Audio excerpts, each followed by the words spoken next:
episode is this? 47. And we are live with episode 47 of the PHU Dynasty podcast. I'm here with a special in-house guest. It's the GM of the lovely Muskegon Muskrats in his glory on 4th of July, celebrating America's birthday. How the hell are you?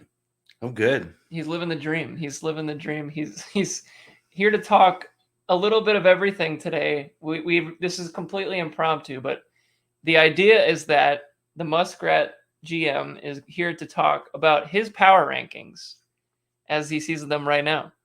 And I don't think we really had a whole lot planned as far as what's going to happen. But we're going to talk about everybody's team, and then when we get to his team and the rankings, we'll do a deeper dive into his team so he can tell you what he thinks about his own team. So, without further ado, we can start with your 10th ranked team. And unfortunately, it's the Armadillos. Oh, no. So sitting right next to the guy. I'm so sorry. So what is the line of thinking here? Because now at the bottom of this pool of teams that we have what was 2 turn into 1, and then now 2 again as far as the rebuilding teams. I would say that Tibbs, I don't want to call him graduated yet, but I think he's getting close to graduating out of the rebuilding ranks. Yeah, he's in his senior year. You know, he's I don't think he's gonna do a victory lap. I think he's just gonna graduate with his B's and C's on a report card and get the hell out of there. Yeah, it's just fine. You know, he has the draft capital in the next couple of years to fill out the rest of his roster, but you know, at the end of the day, you have to hit on those picks regardless of how many you have. So, you know, he'll be fine.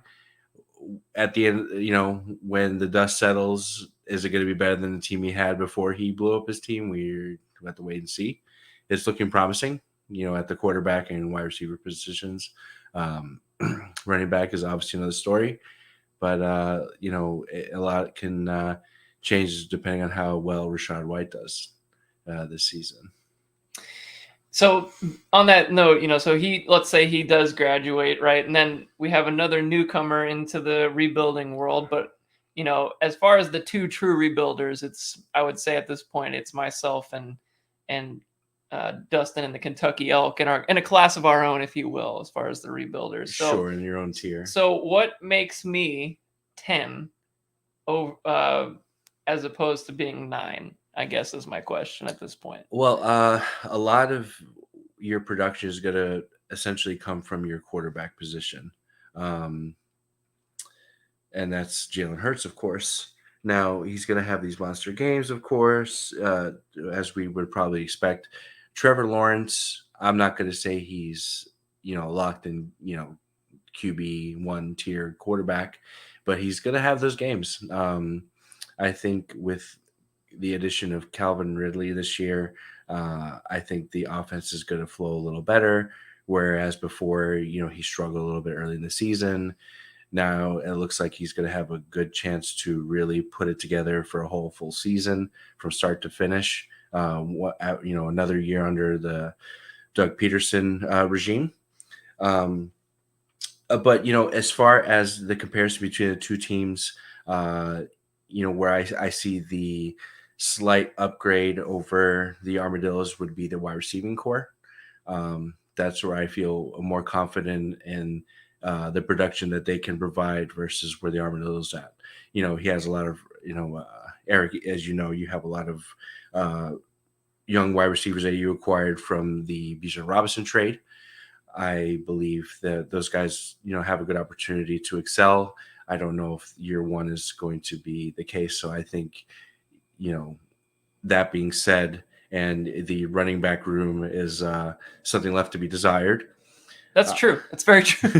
I think it's safe to say, even though both running back rooms are pretty atrocious, I feel more confident in the pish posh of what Dustin can put together right now for the overall team. But I don't think there's really much of a gap between 10 and 9. Yeah, I will say that. I feel like I think I win at quarterback. I think he clearly wins at receiver right now with having a few guys that at least have established themselves. All my receivers are projections, maybe outside of Ayuk at this point, whereas he has Olave and he has Devontae Smith, both kind of established a little bit, as opposed to my receivers, where it's just, I don't know what I'm getting out of Jameson Williams.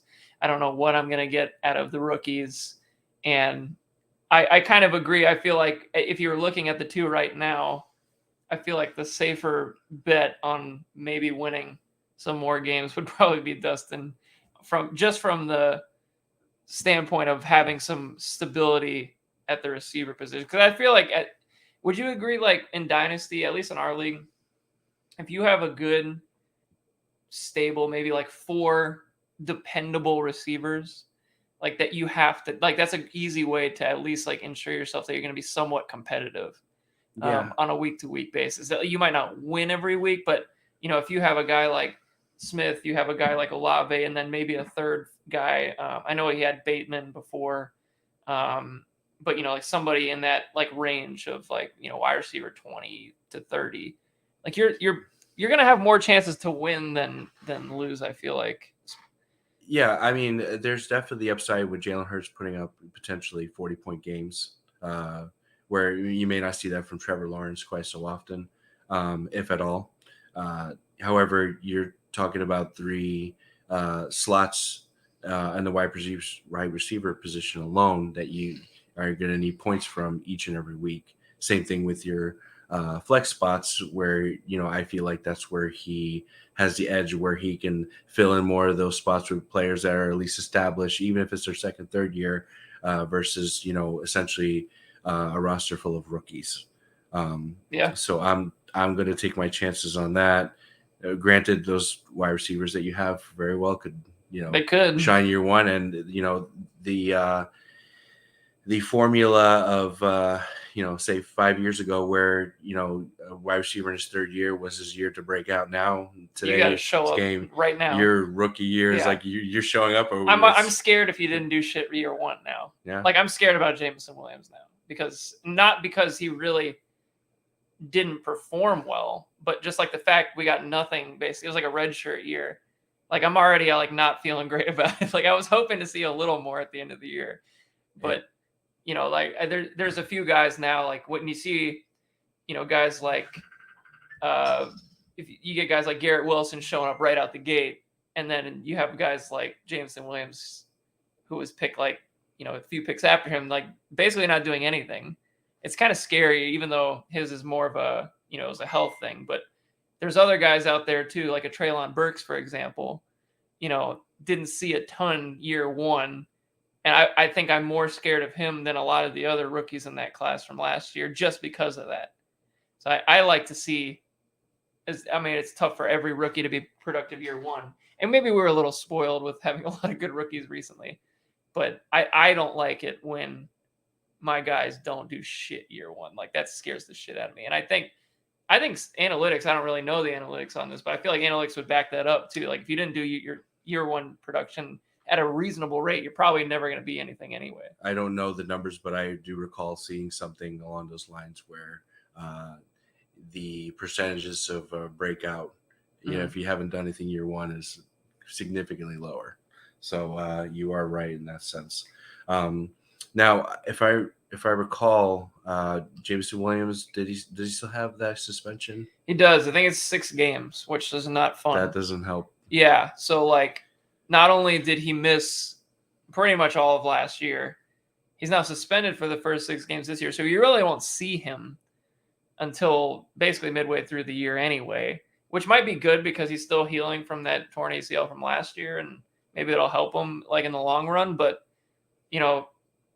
it's going to open the door for, Marvin Jones is back with the Lions. Amon-Ra is still there. They're going to have Laporta in the offense. Like other guys are going to have a chance to establish themselves early on, and he's not. And like that also isn't great. Maybe long term it doesn't really matter, but for this year alone, like what if Marvin Jones is doing Marvin Jones things and is actually pretty good, and they're like, yeah, maybe we don't need to use Jameson as much. and that ends up being like a problem. But Amon-Ra, he's going to get the targets regardless. But I think like there's chance for other guys to establish themselves and then him not maybe get those chances right away once he gets back. And opportunity is everything in the league. Oh, I don't even. Yeah, I don't think it's close either. So, I think. So I'll ask you this as we close out the Armadillos. Do you have maybe a sleeper on the Armadillos that you like, or maybe a specific player that isn't one of the top guys that you're looking at the roster and be like, oh, that guy's kind of interesting. I like that. Well, a player that I go back to last season, and I'll say it's more of a lack of production from his partner, Deebo Samuel. I would say Brandon Ayuk, I think, has a really good opportunity. Now, the quarterback situation is a mess. We all know that. We don't know if it's going to be Trey Lance. We don't know who the hell is going to be quarterback at this rate. It's up in the air. We're hearing Sam Darnold, rumors at this point. Like, it's not good. But I really feel like Brandon Ayuk showed that he could potentially take over as the number one. I think Deebo, given the contract with his, with the rushing and, getting additional bonuses for rushing touchdowns. Now you add, Christian McCaffrey. There's no reason for them to not put their best weapon running the ball, which is, CMC. So I think that hurts Deebo Samuel as far as his value. And I think that's where he was doing a lot of his work 2 years ago. I think Ayuk is overall the better receiver. And that's something I would have never thought I would have said, a year or two ago when Deebo had his breakout. But I think Ayuk has a really good shot of being like a high-end wide receiver too.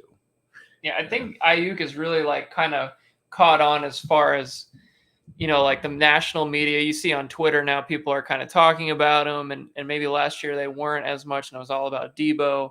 If you watch this tape, like the route running is there for sure. Like he's gotten better every single year, and I think he's one of the more underrated route runners in the NFL today.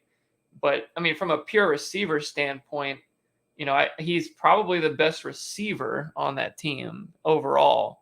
But obviously Deebo's the better gadget player, and that's fine, and they can both coexist. But Brandon Ayuk was wide receiver 15 last year, had 1,000 yards and 8 touchdowns. I mean, I'd be surprised if he didn't do something similar again. And top 15 is nothing to snuff at basically with receivers. They're hard to find. So I'm excited for him this year, and he's just turned 25. So he's a little, for I guess my team, he's long in the tooth, at 25, but, I think he's one of those players you can kind of build around, and he'll have a longer-ish career with the way he plays the game, I think. So I'm expecting him to be around a while. We got Sean O'Shea live on the podcast at 10:52 p.m., 11:52 his time. Let's see what it says. It says Deebo was still getting 4 attempts a game after CMC was acquired. Interesting. Well, how did he? How well did he fare on those attempts? It's great if you get attempts, negative 38 yards doing anything. Negative 38. You can get 120 targets, but if you're not doing anything with those targets, it really doesn't matter at the end of the day. All right, that's enough armadillo talk. We did talk a little bit about the Elk, but we'll go a little bit further. So the Elk are an interesting team, clearly, with the moves they've been making recently. Obviously, we talked about them entering the rebuilding wars, as James has mentioned, the cannibalization of everybody's own teams. So as he enters this rebuilding stage, I think he's maybe ahead, perhaps, of where Tibbs and I started our rebuilds. I think we started from a situation where it was kind of year zero, which, Tibbs had that year zero where, nothing was happening. You just had to wait it out for the rookies to kind of even be a thing. And really just wait for your draft picks to show up, really. So I think I was kind of in a similar situation last year. I acquired all the picks for 23 and 24. I considered last year zero. This is truly the first year of the rebuild. Dustin, I think, is a little ahead because of the fact that we were talking about earlier with having Smith, with having Olave, having Trevor Lawrence. I mean, those are three like very quality, pieces. Whereas Tibbs and I kind of only started with Jalen Hurts and Patrick Patrick Mahomes. Mahomes. I think he's got a little bit more of a maybe an edge to start with. However, I don't think he's really acquired the same level of capital that we did to start our rebuilds. Like he's getting first round picks now, but they're going to be a while down the road. So, how are you feeling about his rebuild? And then as it pertains to the rest of the league and the draft capital situation, like what do you think right now is the synopsis of the Elk? Well, the ongoing perception for his team for the last few years was that he was always this middling team where, he wasn't quite good enough to be a strong playoff contender, but he wasn't like the worst team, right? And he had he had the receivers, a lot of them are wide receiver 2s and 3s. It's just fine to build out your team, but he never really had that true number one wide receiver staple that he needed to go into each matchup, and someone's looking at his roster and like, oh shit, I gotta deal with this guy. Yeah, no Chase, no Jefferson, none of that. Like, oh shit, this is like legit. No AJ Brown, like guys like that. Yeah, and he I guess he felt it was time that he needed to make the move to start from the beginning. I think he feels like there's some good draft talent next year. I'm projecting it's probably going to be Marvin Harrison, if you ask me, and I think that's going to be a good start with the team he already has. He has already have two pretty strong established receivers. You're going to add a wide receiver that may be one of the best prospects in the last several years coming out of the draft.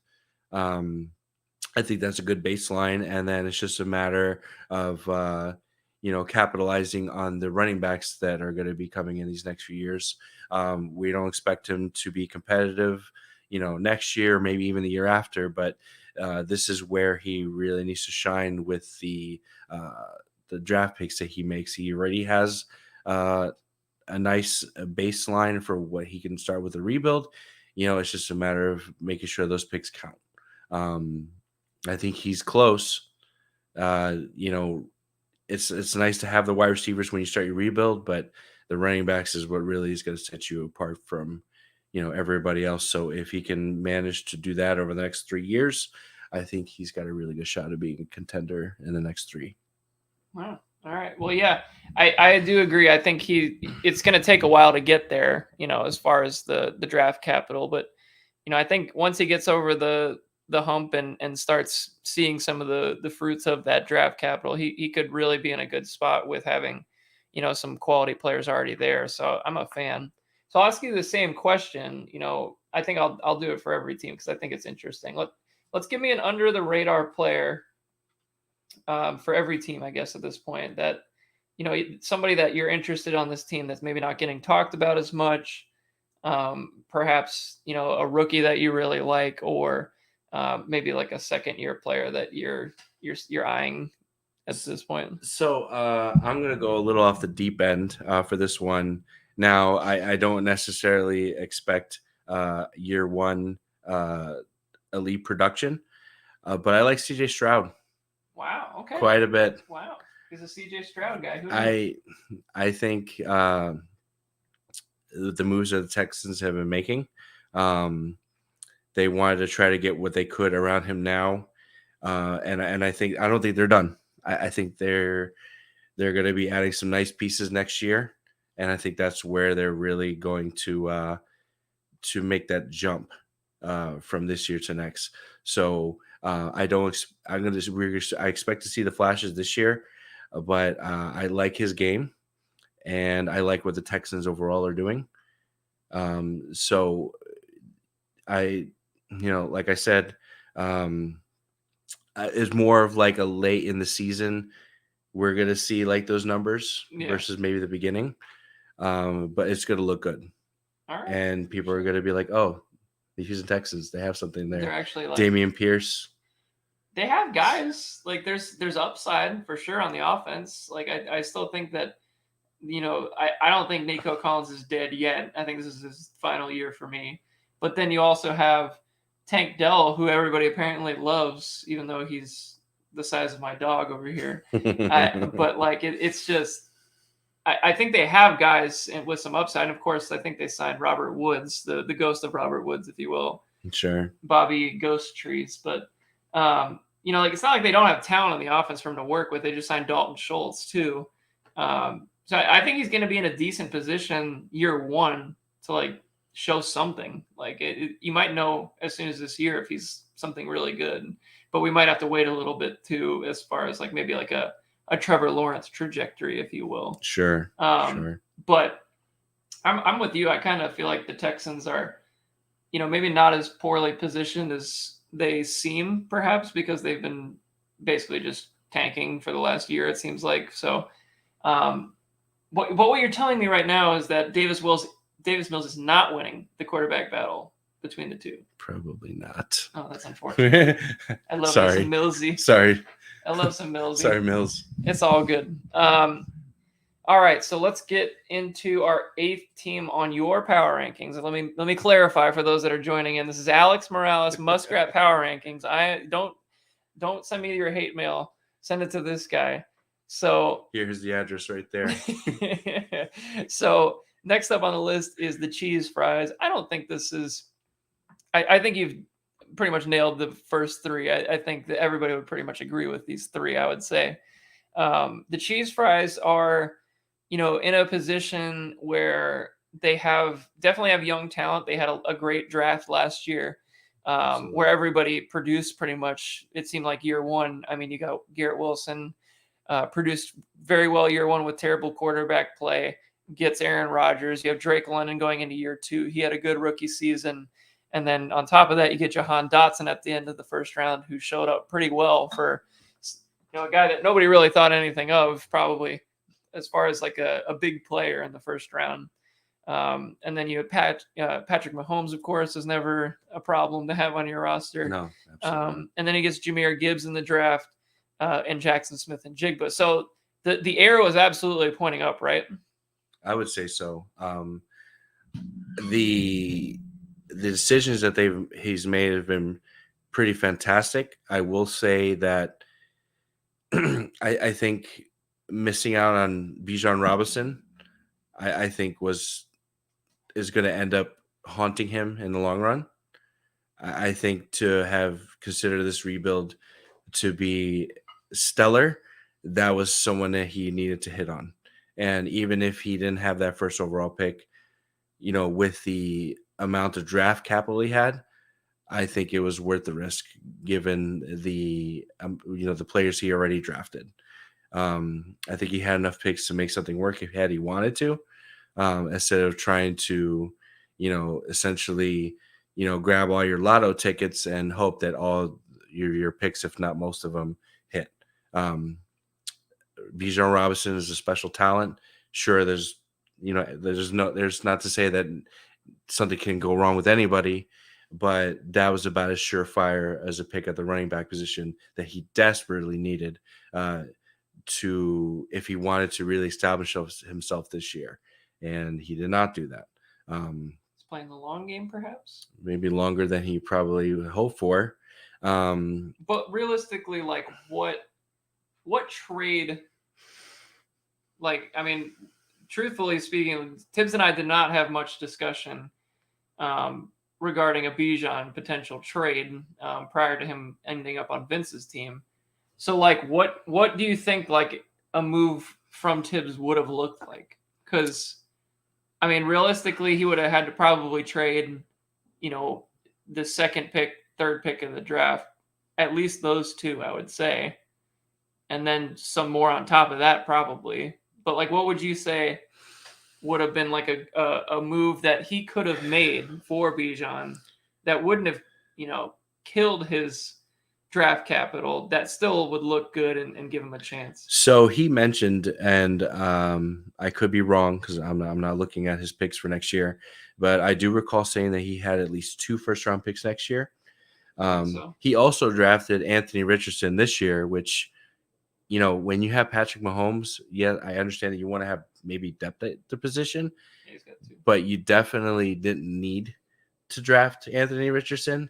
It wasn't necessary. It wasn't necessary, but right? It is the upside pick for sure. But even if Anthony Richardson, performs well, I'm not going to say he was a top 5 quarterback, but he's QB1. You already have Patrick Mahomes at QB1. You can't start both. I don't think. I know a team that could use a quarterback that might be knocking, and you might be interested in getting a guy like that. Sure. And then he gets paid out. I wouldn't mind. Yeah, but would you pay a first for him? No. I don't know many teams that would be interested in trading a first, even if Anthony Richardson is very good. I couldn't even really get a first for Jalen Hurts for most of last year. Right. Unless I don't know if you'd be willing to give up a first for Anthony Richardson. Unless you have Patrick Mahomes or maybe Josh Allen, I don't see too many teams wanting to give up a first for a quarterback at this rate. But maybe the first isn't really what he would be after. Maybe he'd be after more of like an established player. Sure. Which would make more sense. But, given that's the ceiling of what we expect from Anthony Richardson, right? Mm-hmm. And for a first round pick, when a lot of these trade discussions go on with first round picks, we're not thinking about whether it's necessarily going to be a 1-1 or a 1-5 or a 1-8. We just look at the first round pick and that's all we hear, right? Some people some of us think differently, whether we project picks to be higher or lower, but at the end of the day, it's like first round pick is a first round pick. He's got 2 first round picks next year. He's got the first round pick this, however many he had, maybe 2 more this year when he got Richardson, someone else. There's no reason why he couldn't have made a deal to move up even just 1 spot to get Bijan and then, trade a couple of those first round picks that are just lotto tickets at this point. I mean, unless he's deep dived into next year's draft. And, I think he was expecting Marvin Harrison before the Elk decided they wanted to blow things up. So I think that's going to hurt him as well if he doesn't end up with him, which I'm projecting he's not. He needed to make that move for a running back. I think he had the receivers he needed in a quarterback. And could you imagine if he got him and Bijan and Marvin Harrison?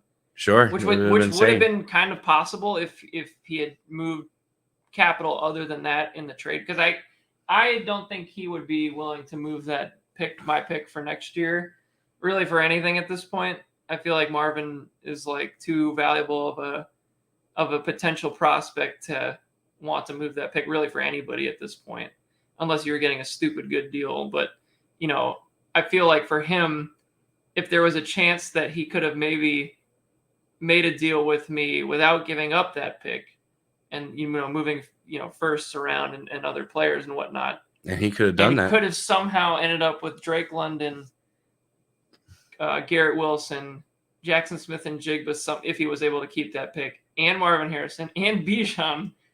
Like, it would have been pretty nice. It would have been the greatest rebuild of all time. It would have been pretty interesting. Like, and now it's just a rebuild. Man, and that's where I see it. You really want him to make that move, Jesus. You were feeling that move. Yeah. Yeah. It's funny because our discussions did not really. I mean, like, now I can say it now because he's not on my team anymore. But we really didn't have extensive discussions really at all about trading Bijan. So it's interesting that you were thinking that was more of an option. Yeah. I mean, I just don't think he wanted to give up. I think that at the end of the day, just didn't want to give up. Basically, Vince, I would say paid 4 first-round picks of value, with Pickens being like a late one, and then I don't even know who else I got in that deal. Jesus Christ, I'm blanking. It's not good if I don't know who. No, you got San Diego and I got Minnesota. Addison, Minnesota, and Johnston, and who's the last one? This is sad. Clearly, he's not that important. He's a big loser. We're grabbing the Yingling when we figure that out. I might need a Yingling drop. It's somebody I must have liked a little bit. I know I got Gus Edwards in that deal, but I don't think that's the guy I was thinking of. Oh no, it was the 24 first. Oh, It was Vince's first from later. which is fine. So that's fine. Okay. It's fine. Which is so basically 4 firsts of value. I don't think Tibbs was willing to just kind of punt on 4 firsts for one player, even though that player, is great. I see why not, because if that player maybe doesn't hit and you gave up 4 firsts and you're rebuilding, Sure, but that kind of really sets things back. But what about like 3 firsts and 2 seconds, or 3 firsts, 2 seconds, and a third or fourth? Like, I mean, like maybe that was for a enough to get it rebuilding done. team. I mean, yeah, like I don't want to say that's 4 firsts, and you also have to think about where those firsts are going to land. Granted, you already got the players from the players that Vince originally drafted. Yeah, but that other first board, yeah. Next year is going to be. We'll get to the power rankings later, but it's going to be a late first. All right, what it looks like with Vince's fish. So, well, with that note, let's get into the cheese fries player you're most excited about. That's an off the radar guy. Is there somebody that really catches your eye on the bench, perhaps, as opposed to a starting level player, perhaps? Well, before I get into that, I would like to not necessarily apologize, but not all of my predictions are going to be on the point. And absolutely no. But I did call that Patrick Mahomes was going to be a relative bust, given the lack of Tyreek Hill being in the wide receiver room. And he clearly showed me that it doesn't matter who he's got. At least if he at least has Kelsey, he can make it work. I would like to see what Pat Mahomes does without Kelsey.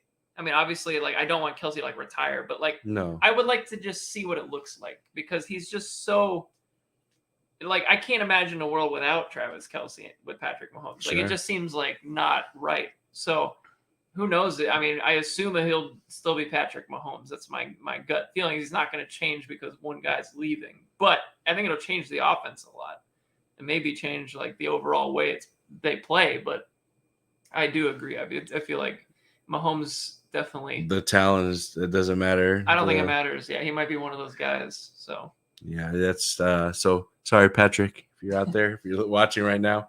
Just going through YouTube I don't think Patrick's 2 in the morning. The PHU Dynasty podcast at 11. Well, he should. 11 p.m. on 4th of July. I just feel like that's not really high on his priority list. All right. So that player, I'm looking at the roster and I want to say Khalil Herbert. Oh shit. I'm feeling pretty good about his opportunity right now in Chicago. Are you scared of Roshan? I like Roshan. Deontay Foreman. You weren't scared of him. I don't give a shit about Deontay Foreman. let's be honest. He's just a big plotting dude. I mean, if he was so good, he would have jumped around to 3 teams in the last 4 years. So, a real Deontay Foreman hater. I don't get it. If you're good enough, the team's gonna want you back, and they clearly didn't. So that is true. So and the Panthers don't have a good running back, or didn't at the time. When they made that move before Sanders, they still got rid of him. We're like, whatever. Yeah, unless he was asking for exorbitant amount of things in his contract. What was that contract with the Bears? Let's take a look at that. Hold on a second. Let's look at the contract. This is what we do here on the impromptu 4th of July Muskrats. Yeah, we're looking for Deontay Foreman contract details. It's late. He got a 4 on a. Wait, he's not even on the Bears. No, he is on the Bears. Yeah, what is this shit? Spot Rack said he's on the Texans. He was drafted by that was his original contract. No, that was original. Yeah. I forgot that he was even on the Texans. That's how little he did shit on there. He blew up his Achilles, and God bless him that he was able to bounce back. We love talking about Achilles today. We've talked about people with Achilles injuries 3 times. The Achilles heel. It's tough out here. So he got a. All right, where the fuck is this contract? So they did not release his contract details apparently on Spot Rack. Oh. So that's not great, but he did play last year with the Panthers for $2 million, which it seems like an awful lot for a guy that's just really not. For a guy that you don't want to keep around. I would rather not spend that. Oh, here it is. 1 year, $3 million deal with the Bears. There you go. So he got a $1 million raise from last year. I wonder if it's fully guaranteed. I doubt it. But that's rough. So, I mean, yeah. So basically, you're not scared of Deontay Foreman is what you're telling me. I am not. Maybe. But what about Roschon? Roschon, he's. I like Roschon. I think Roschon is a problem for Khalil Herbert. I think not year one. I think Roschon does everything well, and I think if I remember correctly, he was one of the better blocking running backs. He's a very good blocking running back. Coming out of the draft. And you know who's not a good blocking running back? Let me guess, Khalil Herbert. Khalil Herbert. He's not very. He's really not impressive there. No, so that scares me. I think he's going to be on the field more than you think. I think of the two, and maybe Roschon Johnson is a little more explosive than what I've seen on film, and he looked good. But I think Khalil Herbert has the explosiveness that the Bears need for their offense, especially running with.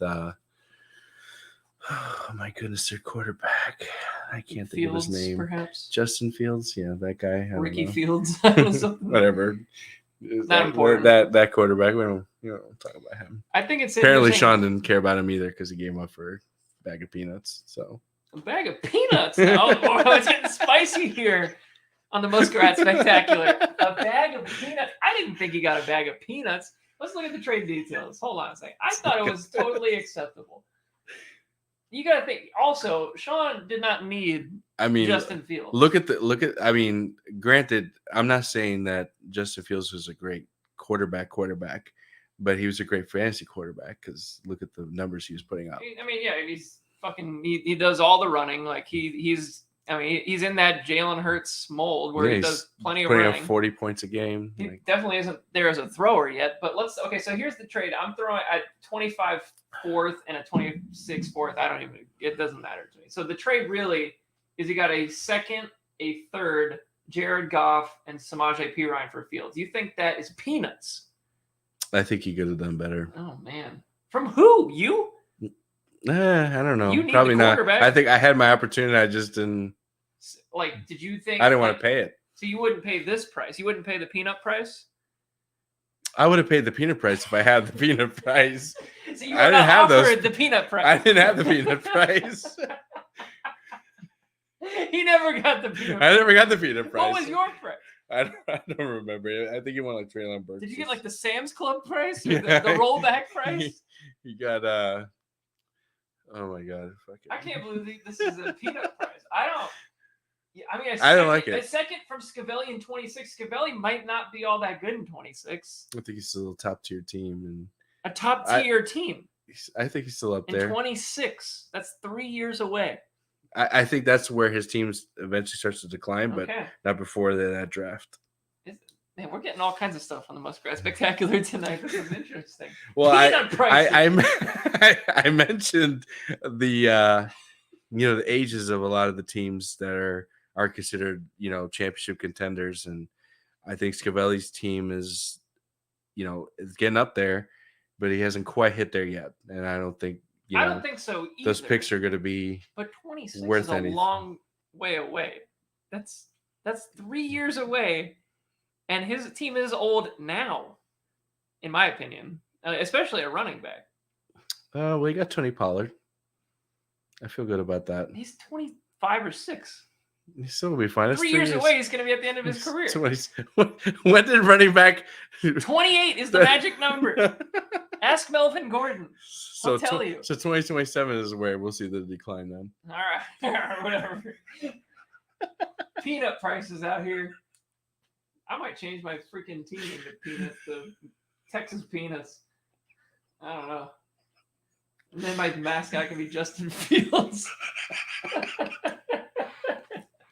All right, let's move on. Hold on a sec. So this all started with Khalil Herbert. I don't know how we ended up on peanut prices for Justin Fields, but I mean, he's an 8th right now on your power rankings. Let's get to where I think gets very interesting at 7.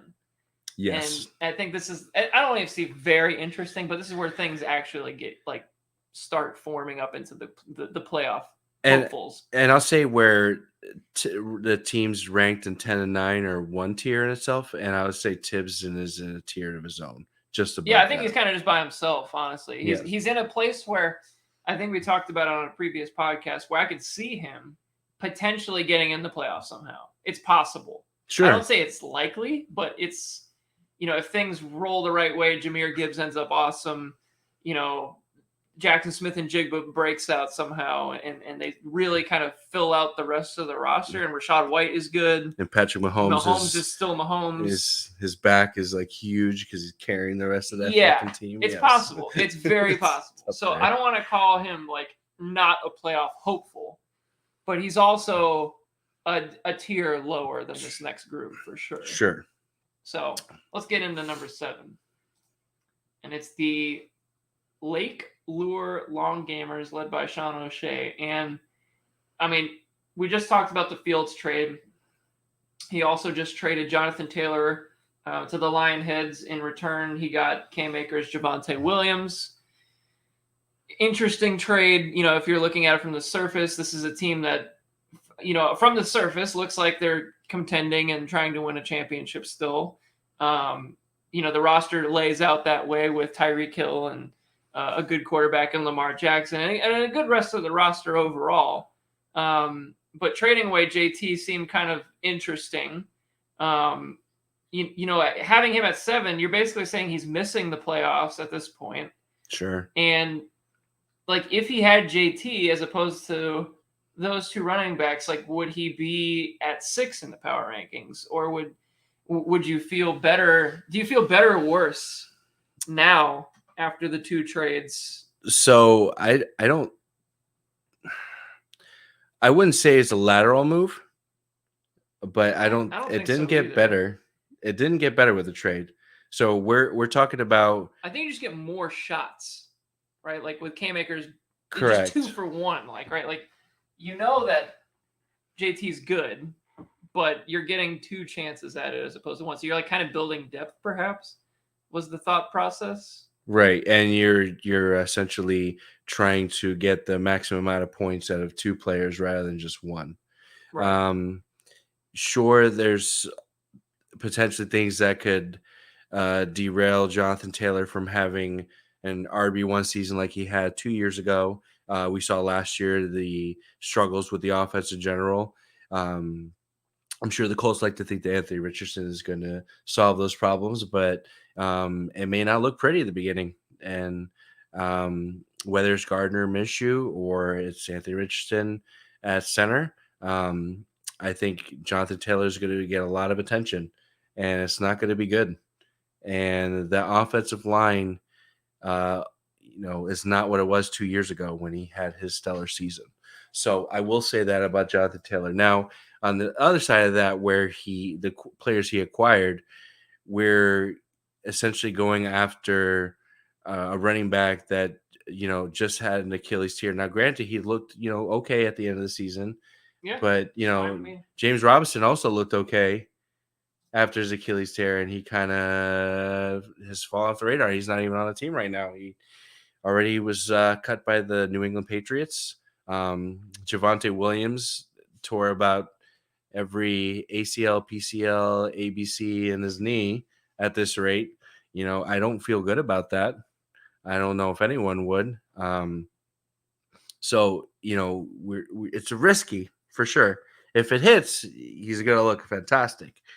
But no one is feeling good about either one of those running backs right now.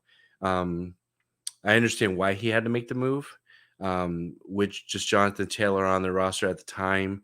He didn't really have much else at running back that, everyone was looking at it from week to week matchup and it was feeling intimidated by that roster. It's like, oh, I have to get past Jonathan Taylor. And now I'm looking at, AJ Brown that he's going to blow up one week and then have, quieter weeks other. Same thing with Tyreek Hill. If you're not having all those players, explode on the same week, it's going to be you're going to be hard pressed to come by week points on a week to week basis. Yeah. So, it's funny. I didn't even know this until right now. So Cam Akers finished higher as a positional ranking than Jonathan Taylor did last year, which is crazy to me. I think he was so. I've got Cam Akers at 31, and I believe Jonathan Taylor was 36 last year, which is crazy. Yeah. I would not have known that unless I looked just now. So that's pretty wild. But Cam Akers, 4.18 yards per carry last year. Not great. That might be one of the worst in the league for the amount of carries he got. I don't love that, but I'm actually curious. I want to see what Mr. Taylor's was because I don't think his was good either. 4.48, so it's a little better. But like you mentioned earlier, like, oh, he's going to get a lot of attention. You don't think he got attention last year? Matt Ryan with this fucking noodle arm? Well, dude, he was being shut down by everybody last year. Like, there was 9 in the box. They didn't give a shit about Matt Ryan's arm. Like, I don't think that was a fact. Like, it's not going to be a change from year to year. I think there may be actually less attention on Taylor as far as now there's a guy that can actually threaten you with his arm deep, even if he stinks and misses, let's say he hits 20% of those passes to the guys like Alec Pierce downfield or like Josh Downs. Like, at least there's like a threat of it. Like with Matt Ryan, I don't think there was a single defensive coordinator that was like, oh, we are uncomfortable leaving one safety back here with Matt Ryan throwing the ball. I mean, he couldn't, and the line couldn't block long enough for that to even happen anyway. So I think he's going to get less attention this year because I think another thing too is that teams struggle with new looks. It's for example, perfect example actually is the Wildcat. Remember back in the day with Ronnie Brown and Pat White and shit? Like, nobody knew what the fuck to do. And it's because they just really hadn't seen it and they didn't prepare for it. And then as soon as they figured it out, it's like, all right, now we can game plan for it and adjust. But like a new quarterback like Anthony Richardson coming in, where truly I don't think the NFL has really seen anything like him. Even like Cam would be like your closest maybe comparison. Sure. But like they probably will go into initial Anthony Richardson games with the game plan for what Cam Newton did, probably. But I still don't think they'll truly know what they're up against early on. So I think they'll have to play it a little safer as far as his arm. So how I look at it now, granted, I'm not, a specialist on, NFL defenses, but I would think if I'm going to, if I'm worried about the Colts offense, I'm going to let the rookie run around ragged and make mistakes versus the established running back that I know can hurt me if I let him rip him off. Right. So yeah, I could definitely see where Anthony Richardson, know a lot. There's not a lot of game, tape on it other than college or, how they plan on using him and, kind of design runs. So I could see him, easily having those games where he's going to be similar to Justin Fields, where he's running around for 100 yards. But like, hey, let's just, make sure they're not beating us with both players versus, and then once we, understand how he runs and, we use a QB spy, whatever the case may be. Now we're letting him try to beat us with arm rather than letting the rushing attack do the work for them. Yeah, I mean, and I think it's, if I'm not mistaken, it's the Eagles offensive coordinator, Steichen. Correct. So, like, I mean, I feel like it's not going to be a totally different offense than what the Eagles run. It should be similar in a lot of ways, I would imagine, because I can't imagine him just abandoning a scheme that really worked for him, especially with another running quarterback. Sure. So I feel like that maybe helps in your argument with the defenses not being able to or actually being able to handle, a newer player, out the gate. I think they'll have a little bit more of a background with the fact that Hurts kind of did it last year in a similar potential way. I think they'll do a lot of similar things there. But anywho, getting back to the long gamers, we're talking about a guy that he traded away. It's didn't really have super, not very relevant to the current team. Sure. But let's talk a little bit more about like Javonte Williams, because I feel like we've talked a lot about JT because he's the main guy in this trade, and Akers, I think everybody knows at this point where we're like, oh, you look at the end of the year, but we want to see more. But like from Javonte's perspective, he looked very good when he did play last year before the injury. And even his rookie year, he had flashes of, wow, this guy can actually play. So I was very high on him last year. I think I had him in redraft before he got hurt, and Oh, I thought I had him. or maybe you had him, I or I had thought I him. had him. Maybe Oh, I his rookie year. I had him his rookie year. okay, yeah. Because I know I know I had him one of the 2 years. I got crushed by him. Yeah, that hurts. He got hurt his rookie year as well. So like he's an injury prone guy, really. It seems like, but how are you feeling about Javonte as we get into this year? It's going to be his third year in the league. He's coming off a super bad injury. They didn't really add anybody other than P. Ryan, so I'm not super scared of P. Ryan. But I can also see him being like a Pierre Thomas kind of guy in that Saints offense. So like, where do you think that like Javonte would kind of fit like a Mark Ingram role? Or how are you feeling about him after the injury and his role now? I try not to focus too much on what Sean Payton did with his previous running backs. Different situations. Javonte Williams suffered a pretty bad injury. We don't know how he's going to look to start the season. They got P. Ryan for a reason. Given and I say you look at the overall landscape of the free agent running back class. They went out of their way to get him. They felt there's a reason. They saw something that they liked. Yeah, and they punted in the draft. They didn't draft a single running back. So they felt pretty good about the guy that they signed. Yeah. I'm sure they love Javonte Williams, and I think we all have seen what he's capable of. But what he can do and what he's doing is two different things. Like if he can't stay healthy, and the offense is still struggling now, I don't think anyone's expecting them to be as bad as last year. And I'm talking about the Denver Broncos, but it's not something I would put a lot of my eggs in that basket for Javonte Williams at this rate. So I think Samaje Perine, you're obviously drafting him ahead of Javonte Williams, but I feel like he's a safe pick. He's definitely safe. Yeah, he's not like my I wouldn't feel incredible about having him as like an RB1 or anything like that. But No. like even as a 2, I'd be a little bit skeptical. But he's not a bad player. So here's the P. Ryan contract. He got a 2-year, $7.5 million contract with basically $6 million of that guaranteed, $3 million a signing bonus, and $3 million guaranteed. So he's gonna be there for this year for sure. Like they did not pay this guy to like not use him. I feel like he's gonna be involved, and he is. They're probably banking on the fact that Williams won't be 100% to go right out the gate. So I think there's a chance that this ends up being a bigger split than people are thinking, perhaps, which is exactly what they didn't want after Melvin finally left. They're like, oh, it's Javonte's world now. It's all and his. Now it's somehow Samaje Perine has figured out how to get into this backfield. I don't understand. And he got paid. I still don't know why. I think it was the Super Bowl. We were watching at James's bachelor party, and they gave Samaje Perine that 3rd and 1 or 4th and 1 in the Super Bowl for the Bengals instead of Joe Mixon. Oh. And he got fucking stuffed. And we're like, what? Like, just why? Just there's no reason for that. Because I think everybody, if I could just somebody gave me a name, I had to name one, gun to my head, most mediocre running back in the NFL, Samaje Perine might be the guy. Ooh, okay. He's just a guy.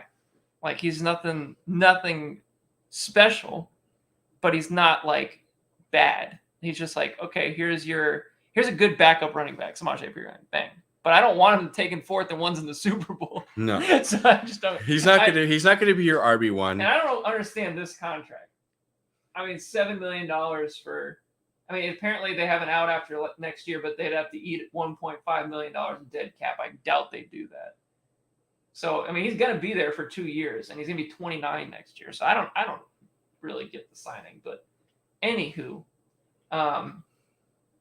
yeah, I mean, I love Javonte. I'm just a little scared now. Yeah, I would say the best ability is availability. And if Javonte Williams can't stay healthy, And I think we may have told a little fib as far as his injury history. He wasn't hurt his rookie year really at all. I think he had said that he missed zero. He was played all 17 games, so maybe it just wasn't used as much really because that was the Melvin Gordon year. correct. So I mean, last year it was just a bad injury, and it is what it is. But he was playing well up until the injury. Where was he like as far as running back? Because I remember he played. So I don't remember he was like. He played 4 games. He had 8 points, 8 points, 6 points, and 2. So he wasn't like crushing it. He didn't even score a touchdown. Well, I would say that he probably didn't play up to his ADP, then redraft. Not for last year. No. Not in the 4 games that he played. So no, he even was, the projections. Look at the projections. All had him 11, and he didn't hit that one time. So, but he also, I mean, but the team was bad. 11 catches in week 1. Yeah, that's crazy. Wow.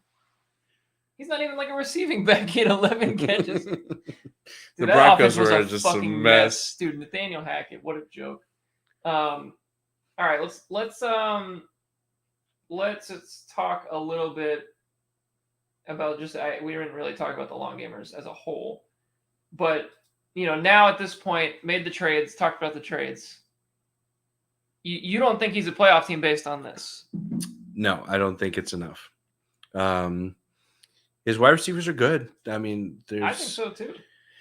I think 2 of the 3 are those kind of guys that are going to have more of a boom or bust. Like I remember AJ Brown, and I don't remember the touchdowns he ended up with, but he had 3 in one game. I remember that because it was against me. Yeah, he had 3 against Pittsburgh. And it was just kind of like, relatively sporadic throughout the rest of the season. And, for Sean's team, those weeks that he did do well, it was one of those like perfect storm. Everybody kind of all had a good week, right?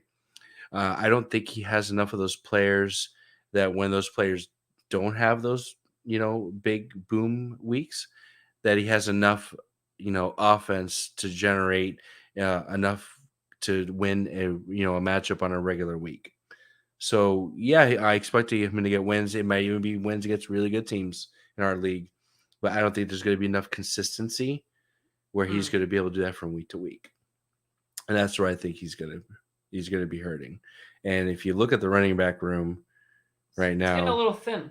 He's getting a little thin. It was already thin with Jonathan Taylor, but at least it's like a little more thin. Jonathan Taylor could at least, shoulder some of the workload. But now we're talking about 2 running backs. Both had suffered injuries, not too long ago, and we're banking on them both doing really well this year. And so let's say that Kamara, I mean, we don't know his situation, but if he doesn't play, I think he may have just flip-flopped like situations with Vince. Because last year we were asking about Vince's team. Oh, he's got, a pretty good team overall, good receivers, but he's just missing the running backs. And who were we talking about last year? Like, we're not sure on these guys. Cam Akers and Javonte Williams. So I think we're almost in the same position. Like nothing's like they changed. kind of just flipped. Like it's like, okay, well, now he's the new the Lionheads. Like he's the new guy. But like the team, I think arguably this team laid out right now, if Kamara plays, and let's say DeAndre ends up in a good spot as far as landing spot. Sure. I still think this team is an absolute playoff contender. However, Kamara doesn't play, I'm pretty scared about the running backs. I mean, overall, I'm not thrilled about the running back room, which is exactly what we were saying about Vince's team last year. And he kind of fixed his problem, and then apparently has given it to Sean. Yes, I don't know. Take this. I'm not sure. I mean, of course, Clyde Edwards-Helaire is just stuff. I will say that Vince's wide receivers, I think I liked better last year, obviously without Cooper Kupp getting hurt, and at least he had a little more running back depth, where he had Connor. Yeah, I mean, like if you look at his running backs now, of course, after Pacheco too and some other guys, like it's very deep now. He had Miles But Sanders, he did have Miles and Sanders. these are guys that Those are despite startable Akers, players. and I don't know if Sanders Sean had a has huge that. year, and he does not. Hmm. That's where I think the It's difference interesting. is. Yeah, if you're looking at like flex plays right now in the roster, I'm sure there's still some stuff he's got to move around, but he's got Clyde Edwards-Helaire and like Cortland Sutton in there. I'm sure there's some other folks but like I'm not feeling great about that as opposed to maybe perhaps some other guys. I don't know. I mean, I still like Goddard, of course, and AJ Brown is great. I think these three receivers are great. They're good. I feel very good about the receivers. They're good. Like they're young. For the most part, they're young. Of course, Tyreek's getting up there, but like AJ Brown, Sun God, Tyreek Hill, and potentially DeAndre coming back and being decent, at least from a fantasy perspective. Like, I feel great about that. I'm not really sold on the running backs. I like everything else. Basically. But running backs is the problem, and I think overall team depth is a question mark too. I mean, obviously the trade last year with me to try to acquire that depth didn't work out. If you look at the bench right now, there's a lot of guys. Like even like a Kareem Hunt, like last year was a usable player. He's not even on a team right now.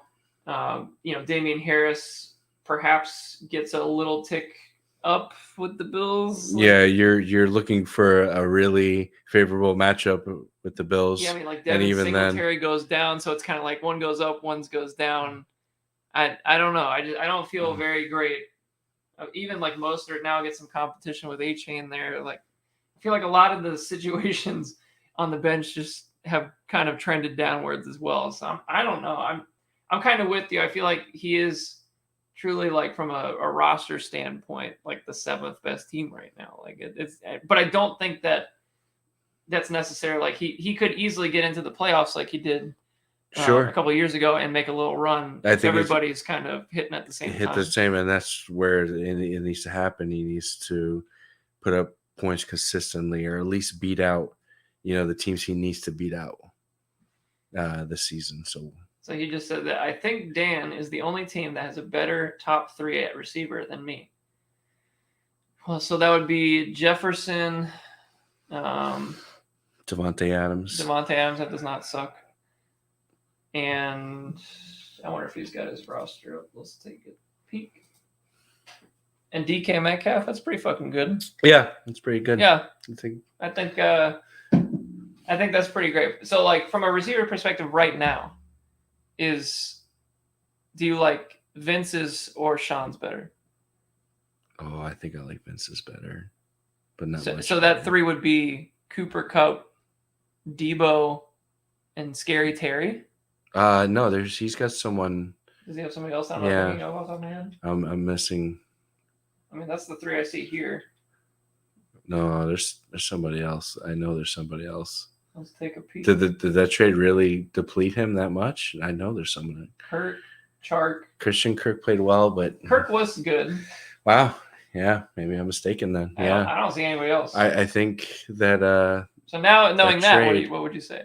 Yeah, I think Sean's wide receiver is better, but there was a stat line that I threw at you guys maybe like a year or so ago, where outside of maybe like the top 7 wide receivers, the top 25 wide receivers from year to year fluctuates so much. Oh yeah, it's all over the place. So I mean, AJ Brown, like even last year with the Titans before he moved over, like he didn't do anything. Like it was, and then he was a top 4 guy last year. And it's just like all over the place. So to rely on your wide receivers to carry you throughout the season is a big ask.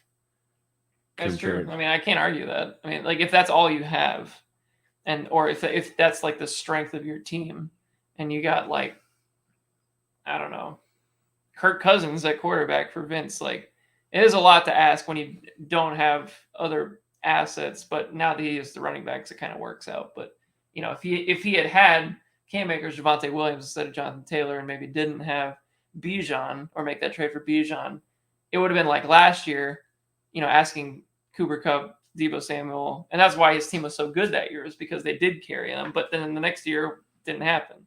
Debo goes down terribly, and then Cooper Kupp gets hurt. So like the volatility is kind of just like all over the place with with any player really, but I feel like receiver it really can hurt if your receivers get hurt because it is like the nucleus of the team in my opinion. Like I feel like with receiver, and we talk about wide receivers being like the base of a good team most of the time. Mm-hmm. And of course you need running backs to win, but like when you're trying to build a team, you kind of want to start with the running backs or the wide receivers because of the longevity and maybe a little bit less volatility year to year. But I still think that, with a receiver group that's very good and is not super old, that can take you a long way. I really think that you can pull through the playoffs with a great receiver room and maybe not some others. Well, I think you put yourself in a good position to make yourself a playoff team, but without those running backs, not the full to get you the rest of the way. And I think that's where the running backs is. They're going to give you the consistent points throughout week to week. And it's funny that you mentioned wide receivers because it's something that I was talking to Vince about.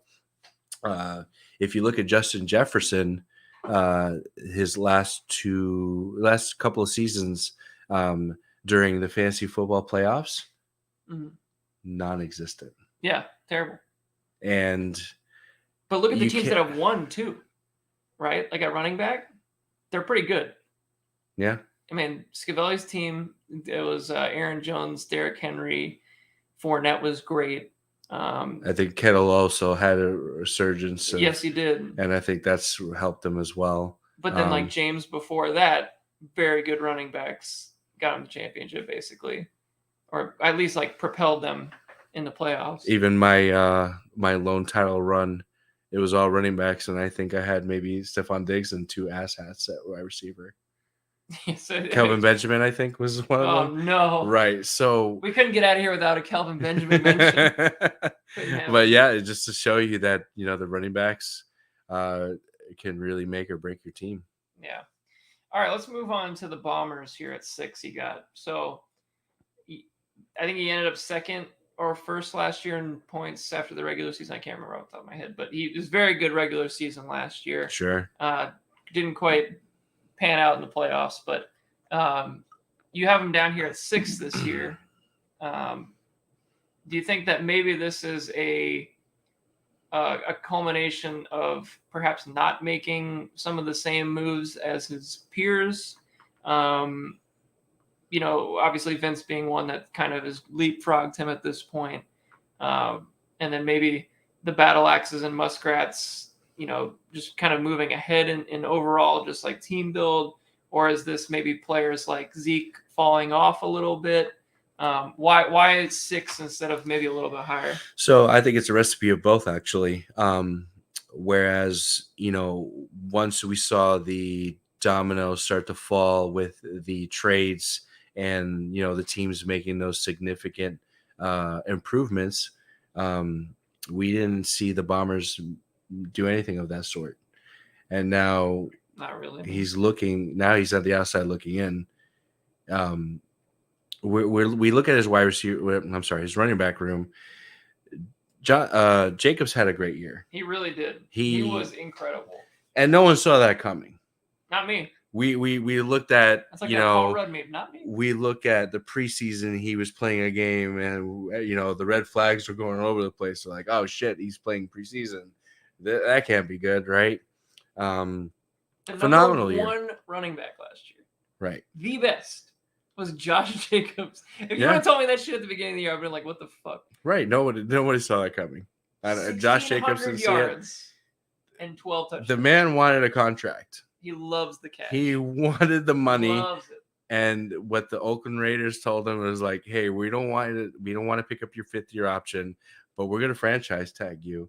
And you need to show us this again. And this guy's like, I just gave you everything I had this last season. Mm-hmm. And he's now, apparently, according to Sleeper 7 days ago, he could potentially sit out week 1. Oh, there you go. That's even better, right? Not great. So the quarterback change, went to Garoppolo from Derek Carr. Say what you will about it. We don't know if it's a significant improvement or the situation gets worse. But it's hard to imagine that Jacobs is going to do this back to back. So as for me, and I would think most people would agree that we're going to see some regression. I would venture to say It's that is hard the truth. pressed to think that he's Do going you to do this think back he to back. is top 7 this year? I think his ceiling is top 7. I His don't know. ceiling is top I 7. think he's more Last 8 or 9. So let's put it this I way. think he's back in. In running back. 2019, as a rookie, he was 14. 2020, he was ranked 8. 2021, he was 15, and then last year he was 1. Yeah, back So in. he's always kind of been in that RB2 to late RB1 category. And I think that's where he's going to be making his living. I think he ran for the hills. He wanted that contract, and I don't think he got the memo that running backs in the NFL are just not worth that much. And I think Zeke Elliott you can blame Zeke that. And you can blame Todd Gurley pretty much. Yeah, I feel like those were the two that kind of might end that. I don't know what he thought what kind of contract he was supposed to get, after his RB1 season, but I don't see him. I don't know how the NFL fixes that at all, by the way. Yeah, I don't. Like, maybe the fix is if a running back gets drafted, you have the CBA where there's like slots, right? For like, this is what, if you get picked at this pick, you get $20 million if you're like the 3rd pick overall or something. Like, I wonder if they could do it whereas like wherever you're a running back pick, you get slotted more. Well, you have to do that because everyone's going to want to do that at every position. And that's going to cost. That's not my problem. That's not. But what about me? Not my problem. So I don't know. I just don't know how the NFL can fix that. It seems like one of those situations where, like, nobody's going to give a second contract now. Who the hell is going to do that? No, and not for the who money. Would be smart enough to do that? Like, to just like be like, well, I guess. So the Bucs did a thing. They mentioned it back when this is when we drafted Doug Martin. We got him. We traded into the last pick of the first round so that way he would have a 5th-year option. So they didn't have to pay him another year. They still ended up paying him anyway. But it's like you at least like with Jacobs, for example. This is his 5th year. They didn't pick up his option because they franchised him instead. But like you could now get that extra year if you draft that guy in the first round. So like for example, like. Didn't happen this year, but like a Zach Charbonnet may have snuck into the first round simply on the fact that they could have him another year on a rookie contract as opposed to like paying him. So I think you're going to see that happen more often now in the NFL where like you'll get like a sneaky, like for example, like Charbonnet this year or like a Kenny Walker like the previous year or even Jonathan Taylor was a early second round pick when he was drafted. Like those guys I can see sliding up on the sole fact that everybody's like, oh, running backs aren't worth it, but they are if they're really good and you can get them for another year on the 5th-year option. So I think that's going to happen more often. Sure. It hasn't happened a ton. Like Najee Harris will be the next one, I guess, that will have a 5th-year option sooner than later. And I don't think there were any other running backs drafted in the first round before him recently. So I'm interested to see what happens with Jacobs, and then Harris would be the next one I'm kind of interested in. So anywho, all that to say is we do believe there'll be some regression for Jacobs. Absolutely. Like I don't think any fancy expert is projecting him to be RB1 overall, in the 2nd year. If you find that expert, you let me know, and I'd like to listen to, to find out why that person thinks that. But yeah, the running back room, took a big hit. It's got very thin, very fast with Zeke really doing anything, not being there. And then we're talking about Kenneth Walker now having to share some of those carries with Zach Charbonnet. Like, hey, great. You drafted both, sure, but you're not maximizing the potential of that open flex spot for another player that could be, a lead back on his team. Now you're having to put 2 players on there and hoping that they're both gonna, both put up, RB2 flex numbers on a week-to-week basis. Yeah, I mean, you're gonna have to hope that you get a situation where it ends up being like a Mark Ingram, Pierre Thomas, where like they can both like be startable and both coexist on the but same I team. don't know if that's going to happen. It seems like that it could happen with the way they run the ball in Seattle, but I don't love it. I don't love it. Like, I'm not excited about either one of those guys at this point. And I loved both of those players prior to the draft. Sure. Like, I loved Kenny Walker heading into this year, and I really liked Zach Charbonnet going into the draft. But now, I really don't love either of them. I'm not happy about, as a fan, I'm not even happy about it because it's like, oh, well, neither one of them can really, like, it's actually going to screw both of them in terms of, like, contracts in the future, like we're just talking about. Like, we have Zach Charbonnet and Kenny Walker. Like, Kenny Walker's not getting paid now. Like, why would they do that? Yeah, it would make no sense. From a business standpoint, it would make no sense at all. Oh, we got another year of Zach Charbonnet. And, like, why? And they'll probably draft 2 more next year because they're the Seahawks, and they love to draft running backs for no reason. They do it every year.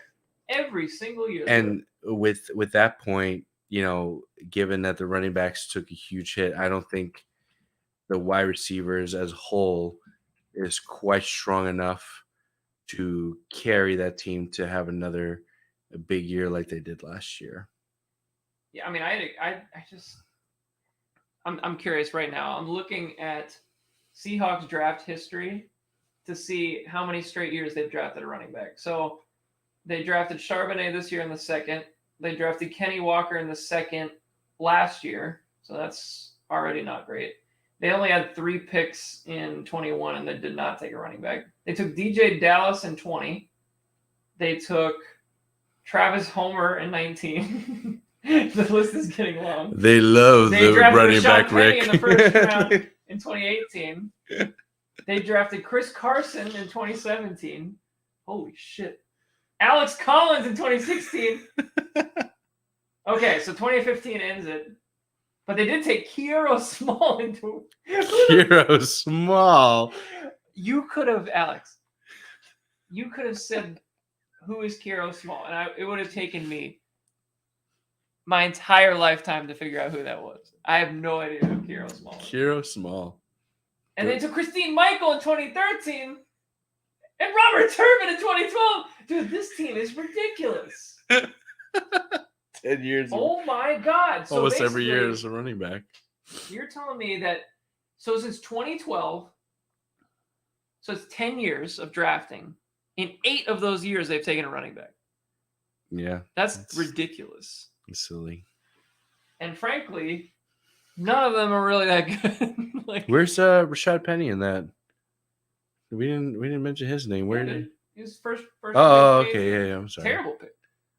First round pick. They were hoping to get that 5th-year option on him, and he didn't even do shit. It was terrible.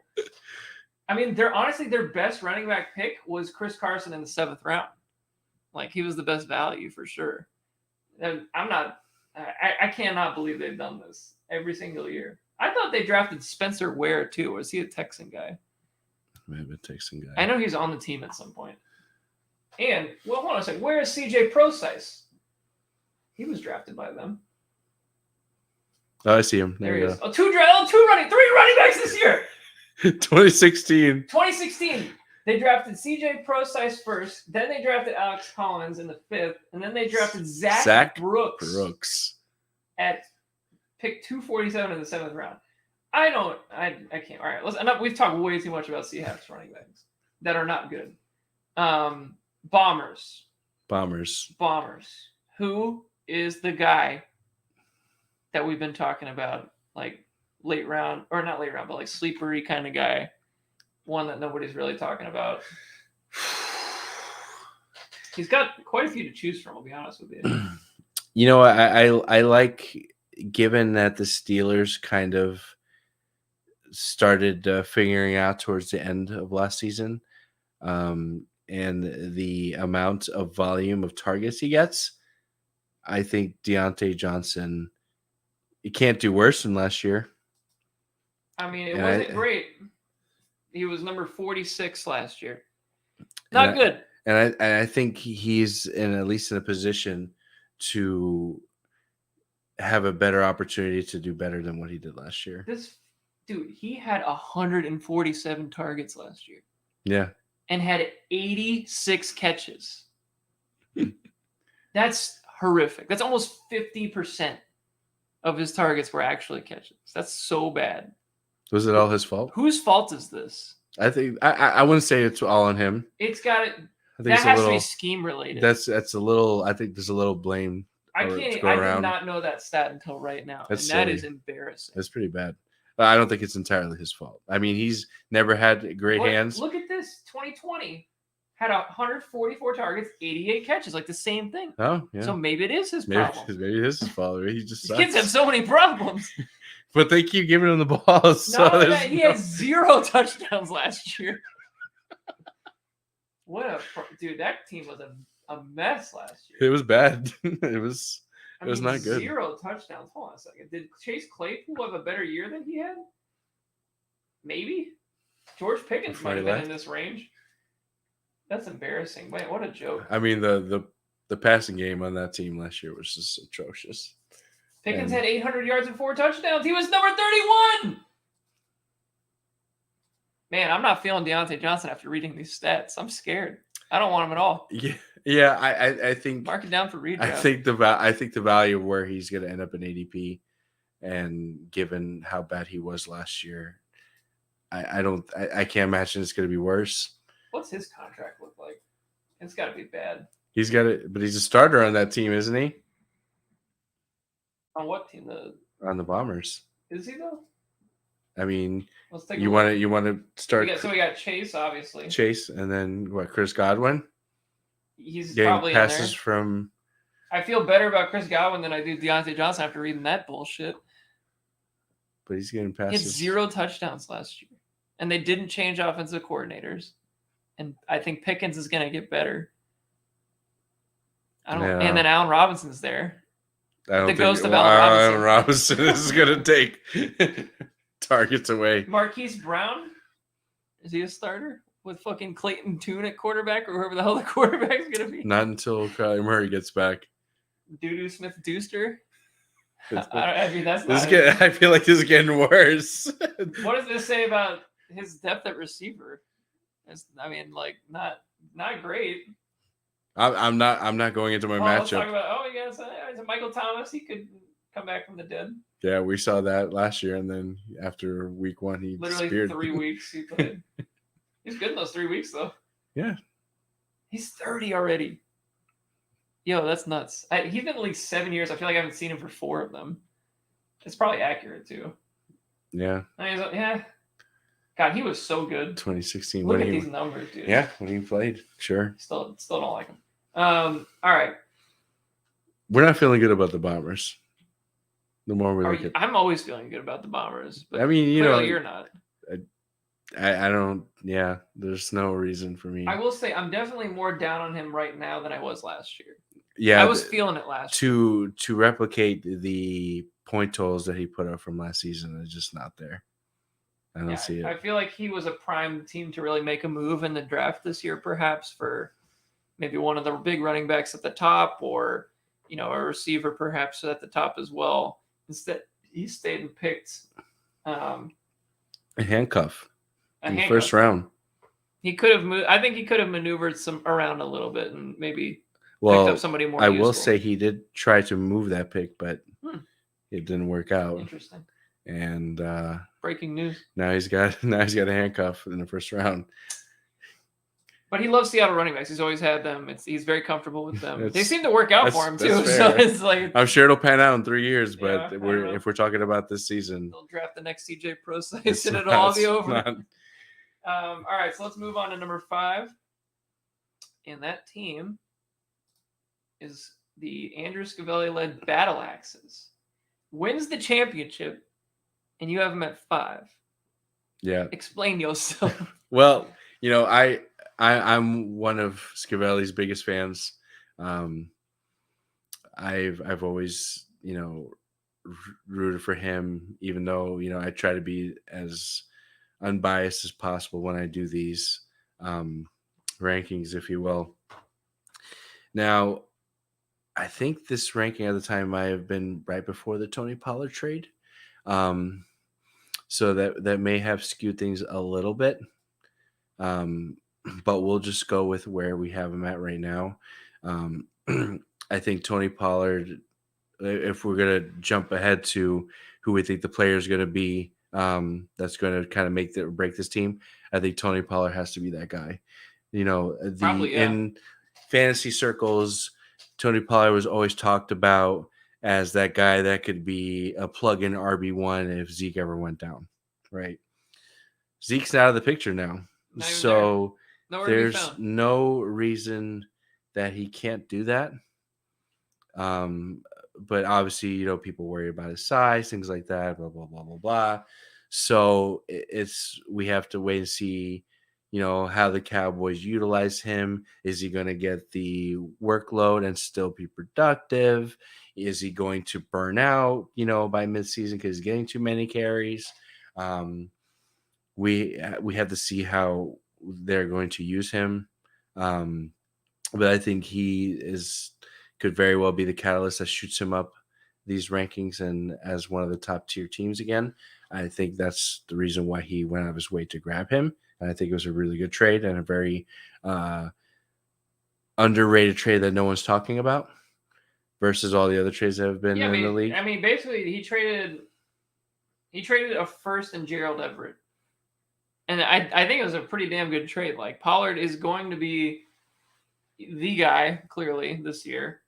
There's a chance that Jerry does the unthinkable and signs him to a long-term contract. Or, like, at least an extension. Which is very Jerry-like. We found this guy in the draft. Let's just extend him. Like, we can't let him get out. Yeah, even though he's probably going to ask for a shit ton of money. He's family. Now, here's the thing. Tony Pollard is already 26, though, which I did not know until today, like 10 seconds ago. I thought he was much younger for some reason. He's been in the league 4 years already. His first 2 years, he really didn't do anything other than just like change of pace stuff. But this year, obviously, and the year prior, he was kind of the guy. But the thing that like gets me with him that they knock on him is his size. He's not small. He's 6'2", Like, that's not a small back. Like, a small back is like Deuce Vaughn. Sure. I'm not really in worried that context, about that. He's smaller. His play style, maybe not. Like, he plays smaller, I feel like. Sure. I will say that based off metrics that I have heard in the past, I think for a bell cow running back to have a longer successful career, I think 215 pounds was the benchmark. Now, obviously, 5-6 pounds isn't going to make much of a difference. We saw the weight room today. He can get in there. Sure. They got a nutritionist, they told us. By the way, we did a tour today of the Cowboys practice facility. We have some videos I'm sure we'll be posting. Yes. Some Muskrat related videos for those. I also had to clean off the cobwebs and dust off the Lombardi trophies that they had in the lobby. They did have them sitting there, the real Lombardi trophies. Yeah, there was a significant amount of dust built up on them because you're not allowed to touch them. No. But you could see that dust for sure. Yes, easily. On all right, it's kept very nicely on this nice marble table that Jerry built. It's God. What an experience. Anywho, we have some interesting videos you guys might like that I'll post here maybe after this podcast. But yes, you said 5 pounds less than the metric. Yeah, for a successful running back bell cow. A bell cow. Bell cow. So, I as far as dynasty long term, I'm not like super excited about Tony Pollard, but I think this was the right move for Scavelli's team right now. And that's where I feel Scavelli has that opportunity to move up if he does well. But we don't know. We're worried about what the Cowboys are going to do offensively. And that's where, he's the same size as Charles Sims. Oh, look at that. That doesn't bode well. That's not. Well. I just remember seeing 6'10", or I'm not 6'10", 210, 6 foot. Because I feel like those guys, like you said, like they're not bell cow guys usually, but I don't know any 6 foot, 210 running back that's actually like been good. They're always like, every time I see one, it's like, oh, that guy's supposed to be good, but he's not. Like Sims was a classic example. Maybe like Matt Forte was kind of that size and like that build, like that slender, He fits tallish. those measurements. Yeah, I Sure. wonder. Let's find out. Matt Forte size. 6'2". He's 218 pounds. I mean, a little bigger, but not like a ton. But he was like the best of the bunch at that size. I feel like that I can think of. Maybe like a Jamal Charles also is kind of in that same that mold. But there's not many other ones that are good in that mold. Honestly, Rashad White's in that mold. He's in that exact same size too. Honestly, now that I think about it, I feel like he's the same. I looked at his stats and I wasn't super impressed. Rashad White, look at this, 6 foot 214, same size. Yeah, I mean, he's right at that cusp, but look at that hair. The hair's great. The hair is great. We All like right. the hair. But back to back Alexis. Yeah, let's talk about Rashad White's hair instead of the Battle Axe, the championship team. So, one of the things I'm not knocking him obviously for this. I think the deep explosive run that George Kittle kind of elevated his team that he needed, and he caught fire at the right time. Fantasy playoffs. That's where you need him to have those big games. If you look back at Kittle's games from week 14 on, he was fucking on fire. It was Brock Purdy throwing him the football at that time, and he was just lighting it up. Now, if you look at where George Kittle was at the beginning and middle of the season, you definitely were not seeing those games consistently. And, in a league where if you don't have the top two tight ends, your tight end is, they're a little relevant at that point. Useless. But if your tight end is putting up like wide receiver, 1 numbers, that's going to make a difference when you have your matchups, definitely. Especially on times that you need players to perform. So I think that was a big catalyst to, what helped him in his championship run. He got hot at the end of the year. Yeah. 21, 25, 8, 14. He ended up finishing as tight end 2. It's amazing that he never plays like a full season and always ends up in the top 2 or 3 at tight end. He just catches fire. He's very good when he plays. Very, very good. He's 30 this year. Yeah. Which is nuts too. I feel like he's not that old in my head, but he is. So he's been around for a minute. But with Scavelli's team overall, I think the teams ahead of him, look at the oh no. Oh, just erase it. I don't want to see it. Let's talk about the trade, Alex. From 2020. Yeah, this is 3 years ago in the draft. This is during draft day. The trade was Scavelli acquires Stephon Diggs, George Kittle, and Jordan Howard for 2 firsts and 2 seconds, basically. So, I mean, it's not horrible. What did I do with those picks? I think that's the bigger tell. 2021? I think that's where I don't know if they were significant enough. Is it like Denzel Mims and shit? I hope not. Let's go to the tape. This is what the fans want to hear. This is we're an hour and 30 minutes into this podcast. It's 12. Fuck it. 12:13 a.m. 4th of July. 4th of July. This is Muskrat America. Spectacular. This is what it's all about. This is what the fans want.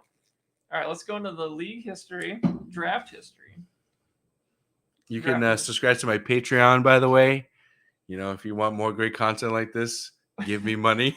$1 every day can fund a team that has hopes to win the championship that likely won't. I will remember. In the arms of the angel. In the arms of Damian Pierce. Hopefully he doesn't get his job taken away. Let's see. All right, so 2021 was the draft that you utilized these selections. So we got to look at Scavelli's picks. So here we are. So it has your name attached to them. So This would be team 2. No, this would be maybe he traded somebody else's pick. No, you picked. So this draft was pretty good for you. So this was. It wasn't Najee Harris. That was your own pick. Did you trade it again? Because I'm sure that's what so I it looks tend to like do. this was perhaps this the Move the move up for Trevor Lawrence? That make this even worse. No, I moved. I moved up for Travis Etienne. I moved over Trevor Lawrence. Let's I see just what took Trevor I don't Lawrence. know. Maybe we can see what Or I pick you did. moved in that one. We're going real deep down the rabbit hole. No, you No. just took him. You stuck and put. Maybe it was Trevor Lawrence. Oh boy, Alex, this would be bad. No, you stuck and picked him too, apparently. Because maybe it doesn't show the pick movement though. I don't know. All right. Well, let's look at the second round. At this rate, it could be. So it could be these guys. It could have been Travis Etienne, Trevor Lawrence, or Jalen Waddle. So like, fine. Overall, fine. But you're trading. You gave away Diggs and Kittle. Where? Hold on. Let's see where the second round pick. It looks like it was moved again. Yeah. Unless it was Freiermuth. It could have been Freiermuth. So I feel okay with that. And that's just so Freiermuth, 2 of those picks. Yeah, you didn't have 2-1. Okay, so basically, let's say it was Jalen Waddle, Freiermuth. It's really not that bad. No, and I still have another first and second that I had that year too. Yeah. So let's say it was Travis Etienne, Jalen Waddle, Freiermuth, and what looks to be you traded out. Yeah, you totally traded out. So I don't even know, but I mean, those 3 alone, pretty good. It's fine. Pretty good. I think it's a reasonable return. Yeah. I mean, at the time, if it was Trevor Lawrence, I would have a little more to say about it, but I don't think that's the case. We don't know. Anywho, we've gotten off on another Muskrat tangent here. Blame me for this. All right, so let's give me a guy for the battle axes, unless you already have. I can't remember. Tony Pollard. No, Tony Pollard was the guy. Never mind. Was the guy. So let's move forward. Well, why did I put him here? And I think the Mike Williams experiment is a failure at this rate. A total failure? I think I don't think it's enough to you want to rely on him to be a starter. I think he's a fine flex player, but he's so bad that I can't find him. He was up there. Oh, there he is. Yeah. I mean, he was wide receiver 9 2 years ago. Yeah. Pretty fucking good. But it's just super inconsistent. He was in a contract year. Right. He's going to Josh Jacobs this bitch. He's going to fucking... He's also 28. He has really never been fully healthy for a full season. He's never played a full season. And that's enough for me to, not feel good about. And Quentin Johnson's there. I doesn't think help either. The state of the rest of the league is slightly ahead where his team is, and where Christian Watson really shined with Aaron Rodgers. I don't know if he's going to have that same kind of, I would say, looks. That's fair. That he's going to get this year. I think it's good. I think with the Packers offense, I don't think they're going to be as bad as everyone thinks. I also don't think it's going to be like Jordan Love's going to be looking for the one guy. I think he's just going to kind of spread the ball around where he needs to and make, keep the offense moving, but not do anything super spectacular on a consistent basis. I mean, he played really well last year when he did play. He had a couple of duds, though, for sure. But, I mean, he had big games. He had 18, 14, 13, 14, 18, and then sprinkled in some duds between it. Well, but look, real quick, before we continue, let's talk about this trade. I just noticed this trade. Did you see this? Oh, no. I forgot about this. The trade, this is why Scavelli always wins. Because shit like this happens. So he traded Mike Williams essentially for Philip Lindsay straight up. So he got Mike Williams. Dustin got Philip Lindsay. Not a good deal. It's just not good. It's not good. Not good. I have nothing to say to that. I mean, it speaks for itself. It's pretty bad. I would love to do a whole episode where I just click players' names to see the trades and see where they. And we could just talk about where they landed and why. And just like how the trade ended. Like, because we have so many trades with like the like always traded for picks, but like what did the pick end up being? Like that would be. Those got to be the best ones that we really never talk about. Like who was the pick that you traded? Like for example, the classic I traded, and this is timeless. We were just talking about George Kittle. I traded for pick 2.5. And who did I draft with pick 2.5? Oh, who was it? It was another tight end. Oh no, was it Gesicki? It was Mike Gesicki. That was the biggest lateral bullshit move I've ever done in this league. I'll never do it again. But I was so hyped on Gesicki. I remember you and I didn't wait long enough on Kittle. You felt like it was highway robbery when at the time I felt great about it because I was like, "Oh, Kittle's never." I got Alex again. Fuck that one up good. I traded him a year before the breakout. I didn't want to wait. I was impatient, and I'm still waiting for the Mike Gesicki breakout. It was bad. That was a rough one for me. Can't sugarcoat that at all. But that's the stuff that wins. I mean, I'd love to see that stuff. So.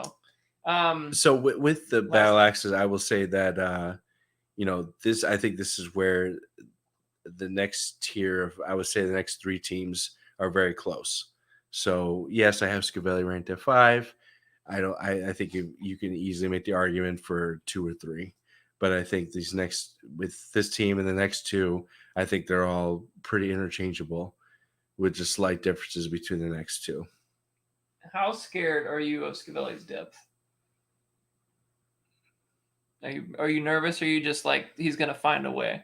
Because he always does. I mean, every time I look at his teams, I'm like, okay, it's like, whether it's redraft, he's like, oh yeah, I get the best available player. It's a guy that nobody really wants or no one's really hyping up, and then they just do well. Yeah. So it's gonna be the same thing. That, I think. Yeah. It's not gonna work for me, but it works for him. we don't know what he does. He's got that that crystal ball. So on paper, it never looks exciting, but he just finds a way. So I'm sure he's gonna end up winning again, just because I'll be a fucking 2,000 yard receiver or some shit. just because. That's what I would like that trade. But on paper, the team doesn't look super exciting. Yeah, I'm not totally feeling it. Man, I forgot I traded a first away for Adam Thielen. That's fun. But he was good when actually. Yeah, he was still. It's just I just now you look at it, it's like, what the fuck was I doing? All right, next team on the list. This is an important one. No, this is the one. The one. The Muskrats at 4. Over the champion of the league. Over the Bombers. Over the Long Gamers. We're not talking about the shitty 3. So you're feeling pretty good. I'm feeling good about this team. Do you think I'll ask a question because I don't think we've asked it. Do you see yourself contending for a role for a bye? Do you think do you have a chance at a bye or no? I think with the way the schedule's played out, I think that's where I would put myself in that conversation. Wow. I don't think my team in general, like if we're looking at the strength of the team overall, I wouldn't say my team is better than the top 2 that I have ranked. Okay. But I think the schedule is going to really help me out. I mean, and I think that's where it can make a difference. You play me twice. You said you played Dustin twice. I believe so, and then the same thing with Tibbs. That's pretty helpful. That's 6 games. That certainly helps. That's 6 games. There's a couple, but you still got to win the games. But it's definitely an easier path than facing these guys. I played Justin and James, I believe, the first 2 weeks, so I think that's going to be a little bit of a speed bump. So I could very well go 0-2, and it's going to be look. Buddy. But I think with the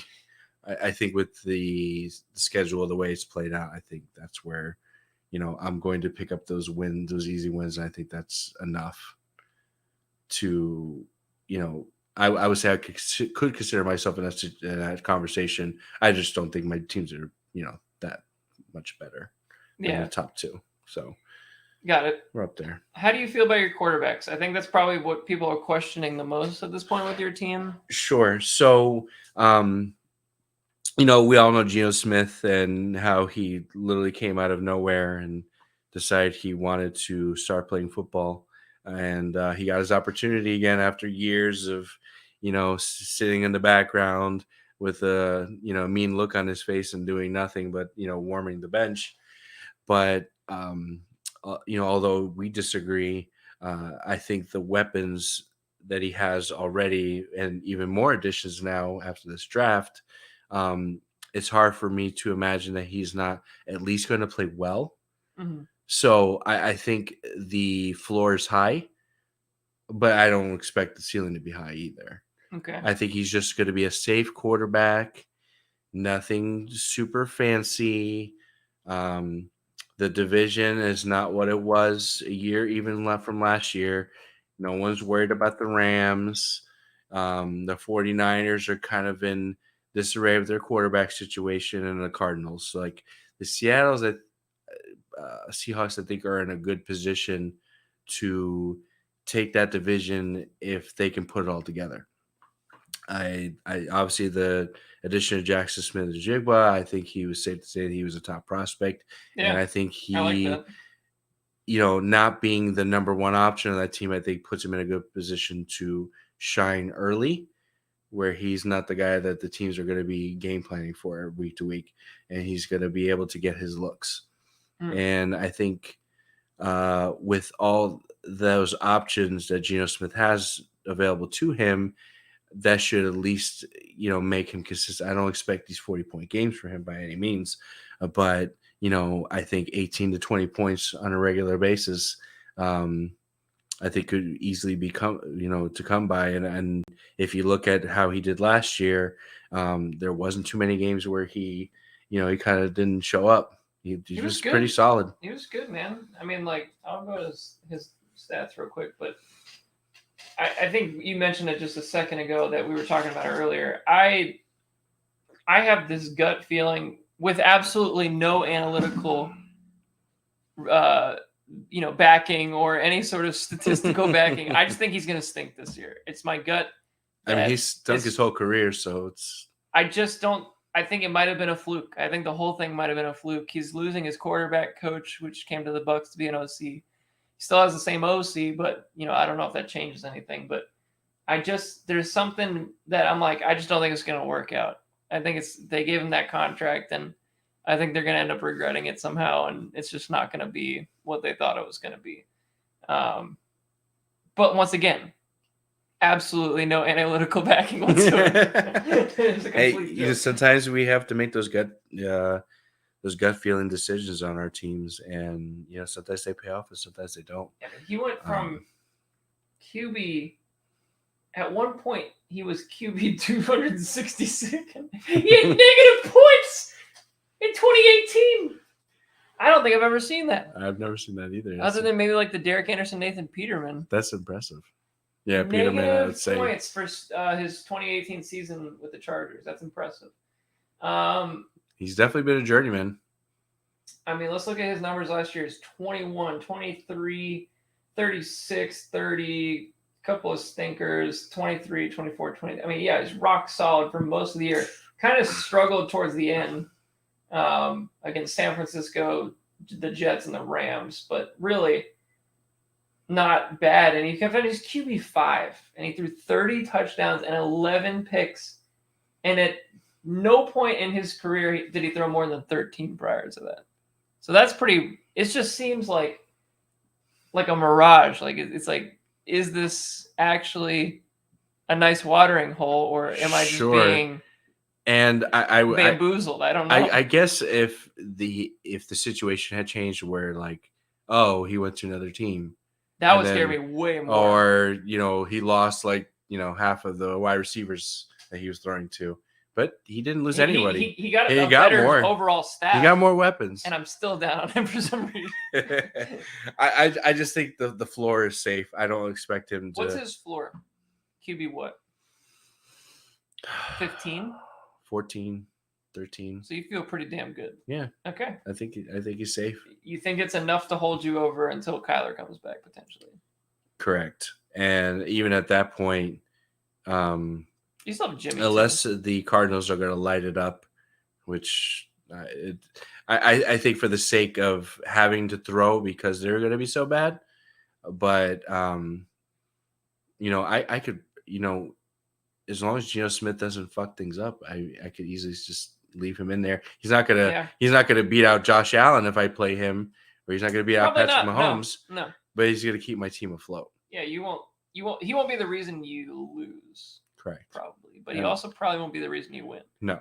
So that's fine. You can, with the team that you have now, especially some of the depth at running back and certainly some of the depth at receiver. I think you can kind of get away with that for now. But come playoff time, it might not be enough. Do you see it that way?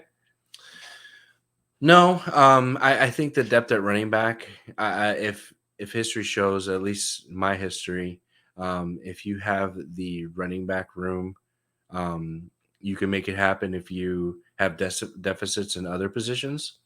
And I think that's where I feel good about those running backs.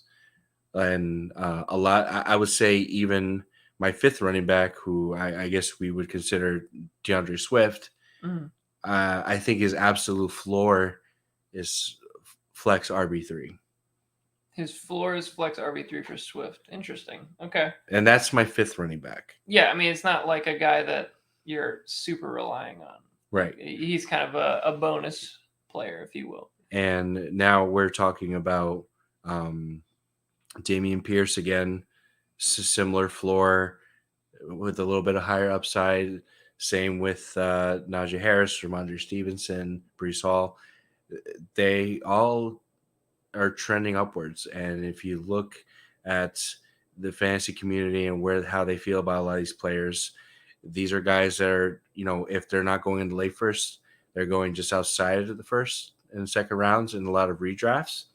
And those are the kind of guys that, we have them ranked where they are now, but they end up being league winners by the end of the season because the guys that we have in the front end up falling for whatever reason, injury, whatever the case. I feel pretty good about that. I think the wide receivers are going to do what they're going to do. Jalen Waddle, T. Higgins. My guy who I think, and, a lot of people are, because I talk about Treylon Burks a lot because the opportunity with the target share, but I like Calvin Ridley a lot. So you're one of the Calvin Ridley guys. Yeah, I don't. There's a lot of them. I don't buy I haven't played in a year and I'm going to be like super rusty all of a sudden. There's players that get hurt for, for an entire season, and we never talk about them in that sense. So I would rather have a player that's not been hurt that takes the season off than a player that's been hurt with an injury. Right. Right. Like obviously, yeah. And this is a guy that where he made his money was his route running. That was his thing. It wasn't like his athleticism. We're not, we're having that conversation. It's like, oh, he's really old now. Your route running is your route running. Like if you were not really good, old either. He's only 28. Right. Like it's like reasonable. Like that's like prime time kind of for receivers, like 27, 28. Yeah, and I think that's the player that the Jaguars needed to really push that offense into the next level. And that's the guy who I feel is going to be the guy I need to play well in order to get myself into that championship contention. Yeah, I mean, Calvin Ridley, obviously last year didn't play. The year prior, he got hurt. Only played 5 games, so you can kind of throw that out. But the year before that, he was wide receiver 4 and had 1,300 yards and 9 touchdowns. And then his rookie and sophomore seasons, he had over 7 touchdowns. Each one of them had 10 in one of them. And was wide receiver 18 and 23. So, in a Jags offense that, is pretty much Christian Kirk and a bunch of whatever. Not a whole lot of extra talent there outside of maybe like ETN. I mean, he's going to get plenty of targets. He should be fine. I don't know if he's going to quite live up to the hype that everybody's kind of putting on him right now, but I still think he'll be a nice bounce back candidate and will end up in that wide receiver 20 range, in that maybe Terry McLaurin area, perhaps, which would be a win. As in my third wide receiver, which would be a win. I'll take that to the bank all day. Yeah, which would be a win. I think, with having Lockett, having Higgins, having Waddle, he doesn't even need to be your 3. Like Lockett could be your 3 some weeks. Burks might ends up breaking out. So I like there is depth here. There's some upside here. And with Burks, you have some youth. And, of course, there's Puka Nacua. How can we round out the segment without talking about Puka Nacua? I love Puka. Cooper Let's Cup see what they're loves saying Puka. about. Look at this 25 days ago. Puka Nacua impressing during TOAs. Apparently, he's been earning praise for being a fast learner and has been under the wing of Matt Stafford to learn the offense, according to Stu Jackson of the Rams.com. Not a biased source whatsoever. McVay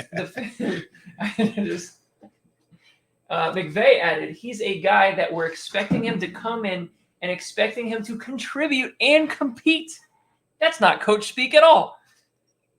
Giving credence to Nacua still being able to earn a role on offense within the tier of wideouts behind Kupp and Van Jefferson, which include the elite Ben Skowronek and Tutu Atwell.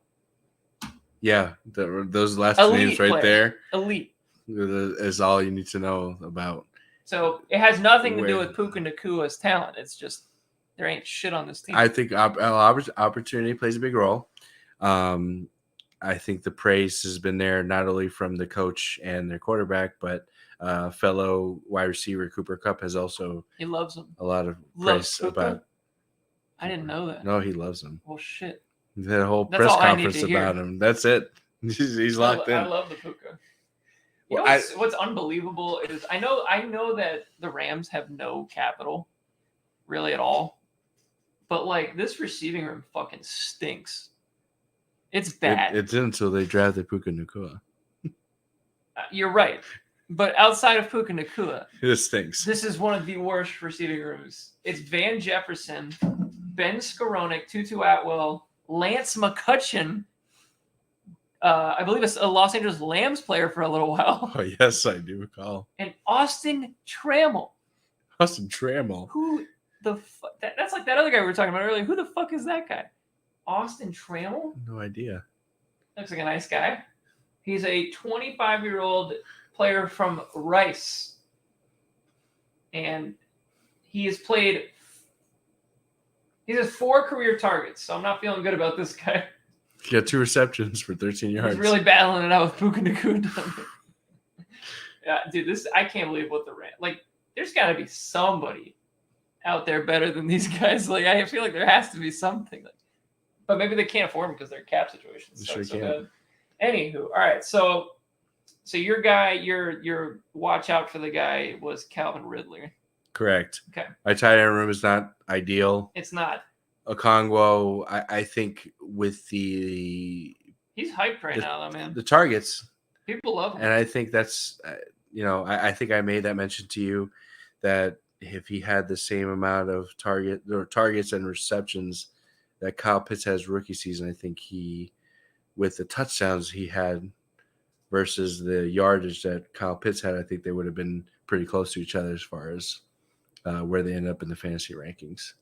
Yeah, I mean, he was a rookie last year. He did pretty much nothing for the first 7 to 8 weeks, and then kind of became more of a part of the offense week 8. It was pretty damn good down the stretch, honestly. Like, if he had kind of started like that, he probably would be tight end 12 for the year, which is great for a rookie. They usually never do shit, so he's very athletic. You dropped him. You loved him so much you dropped him. But I got him back. You got him back. At least you got him back. You love to see it. You're the only one. You're fighting with yourself to get him. I like him as a flyer. I think I'm a little concerned about Schultz. I don't think it's gonna be Cowboys level production. No. But I don't think he's gonna be bad. I think he'll be like tight end 11. He had 2 games off last year. He didn't play 2 games and it was tight end 12. You're not going to get tight end 3 again. No. I would say like 9 to 11 would be what, and that's fine. But tight ends are hard to find, man. So it's not the worst. Yeah, we're banking on Okongwu and the target share. So he loves Okongwu. He's not going to trade him, folks. That's what I heard. No. All right, so let's get in. Let's kind of motor through these last 2. We're at 2 hours. This is an absolute grind. But we are doing. This is some good content we've had. If you're still here, thank you. I don't think anybody is. There's a big fat 0 up there. Go fuck yourself. Live viewers 0. This is like a Twitch person streaming to no one. It's like, oh, let's talk about this stuff that nobody's listening to. Well, they'll watch it later. Yeah, it's fucking 1:30 their time mostly, so I think it's okay. Um, yeah, we've talked about some great trade stuff. We've had a lot of fun on this one. So let's get to your number three team. Number 3. It's the LA Lambs. This is an interesting one. I think after recent events with Vince vaulting up the leaderboard, it makes a lot of sense for me. I feel like Vince is probably a top 2 team at this point with the additions he's made. Sure. And then, of course, Dan has kind of always been that top 2 team, what seems like for the last like 3 or 4 years. So nothing to argue with there. With James's team, I guess my question is, I think we both agree with the 3 slot. But is it enough this year to get another championship while his window is open? Yeah, I mean, there's no denying that the window is starting to close on the Lambs. Mike Evans, his running back room, it's still good. And these are guys that, like, from a fantasy community, we're like, oh, these are guys that are like we consider already older, but they could easily still give us some few years of production. Eckler's 28 now. 27. CMC's 27. So mixing 26. We're getting up there. I think the window's starting to close, but I still think the team's really good. And he made the trades with ETN, right? So back to the point I made about how, if you have the running back room, I think that is enough to propel you to a championship contender. And I think that's where James is at right now. I think the running back room is fantastic. It's definitely one of the top running back rooms in the league. The wide receivers, I'm a little concerned about. If you remember the State of the Union for Mike Evans back at Bryce's house, I don't know how many years ago now, and how I talked about the decline of Evans as far as yardage goes, and that does not happen. Did that happen? Wait, no, it was touchdowns. I'm sorry. No, it was touchdowns. He did, he declined for touchdowns. It was touchdowns. So he had 3 in one game last year too, by the way. It was against the Panthers in week 16 or 17, and I was there, which is crazy. So that definitely helps your argument. And he's one of those guys that, like, he'll find that one game where he's just gonna go bananas, and then you're just not gonna get a lot. He had a week 5 to week 16 stretch with no touchdowns. Yeah, and it's not great. And you're going from Tom Brady to the elite Baker Mayfield. The elite. He's elite. No. Kyle Trask is not elite either. No. Oh. The Bucks. Not John Walford. Not unlikely. So tough out here. We're not looking too hopeful with Mike Evans, but I think the running back room is elite, and that, I think, is alone is enough for him to be on the top of this tier that I refer to as these next three teams with the Lambs, Muskrats, Battle Axes. I think these running backs are incredible. I think there's more established upside versus where my team maybe, like, there's a lot of guys with, like, oh, well, the upside's there, but they could also, like a Swift. Yeah, I mean, I like to think that, the RB3 flex floor is there, but I think his running backs are all at minimum RB2s. I thought he did a decent job too of getting some depth. He picked up Brian Robinson in that Tony Pollard deal. I thought that was pretty nice too. Yeah. Like, I mean, he's not like a bona fide stud or anything, but if one of these older guys that he has does get hurt, he's not like screwed. No. So I really like that. I think Gainwell has a little bit of an opportunity. ETN on the bench right now looks pretty nice, which I don't think is going to be the case probably. No, he will definitely be starting. I feel like he's a flex guy at least. Yeah, I mean, there's a lot to like with this team. I think the concern is probably at the receiver position, like you mentioned. Maybe some declining assets there with Evans. I mean, I was just looking at Evans' like fantasy career. Dude, this guy is he's a stud. Like, dude, like statistically, just an absolute stud. And he's got to be a surefire for the LA Lambs, Ring of Honor when he Oh, is. I mean, it's definitely. just what a great player to have on your team. And I took Sammy Watkins ahead of him. You sure did. Sure did. That's tough. Bad. But at the time, nobody would have really argued that. No. He was supposed to be the truth, and he was not. So was Trent Richardson, by the way. Yes. Sometimes they don't work out. We were talking about that all Justin day. Blackmon. Sometimes they don't work out. Yeah, Justin Blackmon. That's too soon for James. Yeah, I mean, like Brandon Cooks, I don't know what he's going to do with Dallas. I have no idea. I mean, people. What do you think? You're the Dallas fan. To rely on Brandon Cooks on a week-to-week basis, I think is asking a lot. But he's definitely going to give you some good weeks. But I think there's also going to be not so good weeks. How in the world is he only 29? Yeah, he's been in the league forever. Let's see how many seasons he's played. I think he was playing back when they had leather helmets. 5, 6, if I remember correctly. 7, 8, 9. This is his 10th season, so he would have came into the league at 20. Just watching film in black and white, and I'm pretty sure I saw him out there. Yeah, he's out there running the hand crank video reels by himself. I don't know about that one. I feel like the Cowboys' second receiver position has always been like with Gallup and I guess when Gallup was hurt, it was like Noah Brown. They just never really it's like whatever. I guess when Cooper was here, it was good. So maybe this is the Cooper. Yeah, I'm not going to say he's Amari Cooper, but again, you're going to get some games from him, and then you're going to get some games that you wish you would have started literally anybody else. Yeah, and he's also got Lamb too on Dallas, which doesn't help the cause. Yeah, I mean, I think this team has a real shot, to win it again. I think realistically, if the running backs stay healthy is probably the biggest thing, honestly. I think they can carry maybe the receiving core that perhaps declines a little bit. Yeah, I think it'll be fine. And I really like Dulcich as an upside tight end. James has never been able, he'll tell you he's never been able to find a tight end. No. It seems like and he hasn't needed it, and it's fine. And I don't think it matters too much for him. He's won 3 titles without really a tight end, so that's shows you maybe you don't need one as much as you think you might. But yeah, he's got guys I still think Otten has some potential for sure. I thought he was pretty good last year.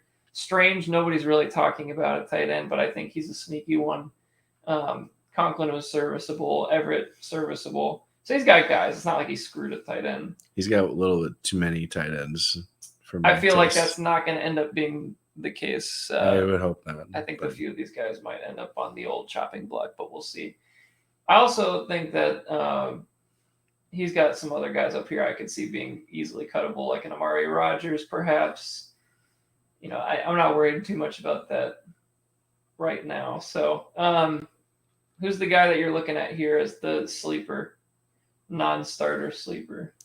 The non-starter sleeper. Yeah, I feel like that's what people want to hear. They would know. Brandon Cooks is the X factor. Like we all know he's pretty good. Right. I want to find a guy that.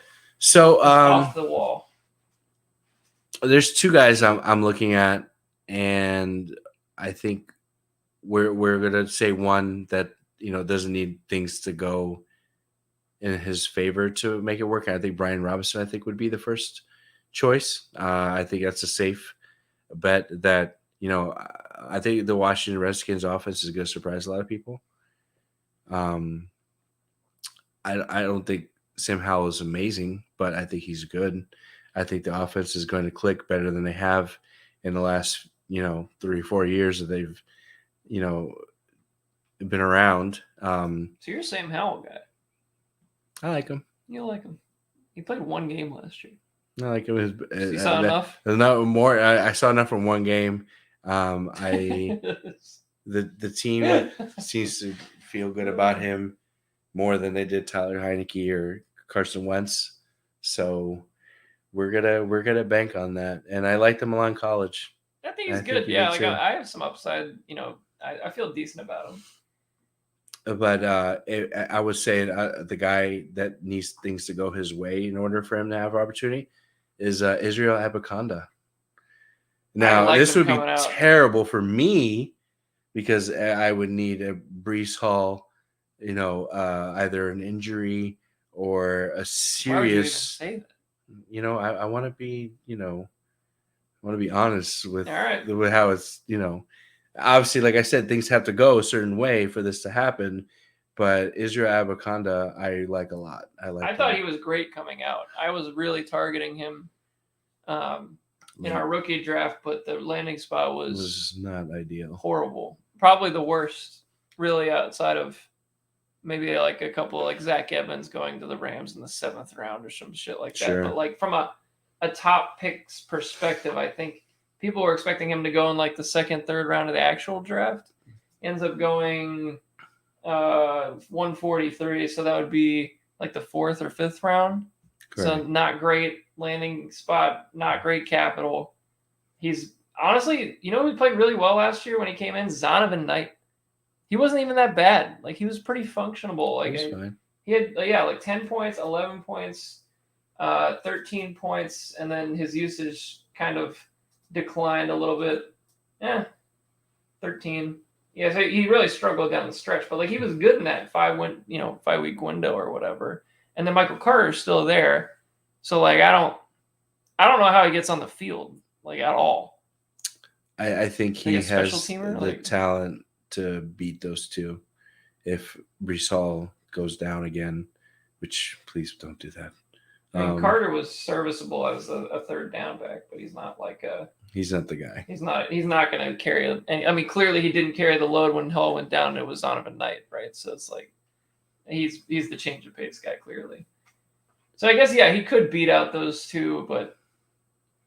Like I said, a lot of things have to go. Yeah, like there's really no upside. Yeah, this is like me saying that Chuba Hubbard, could be the X factor. How did we go this whole fucking podcast without saying Chuba Hubbard's name?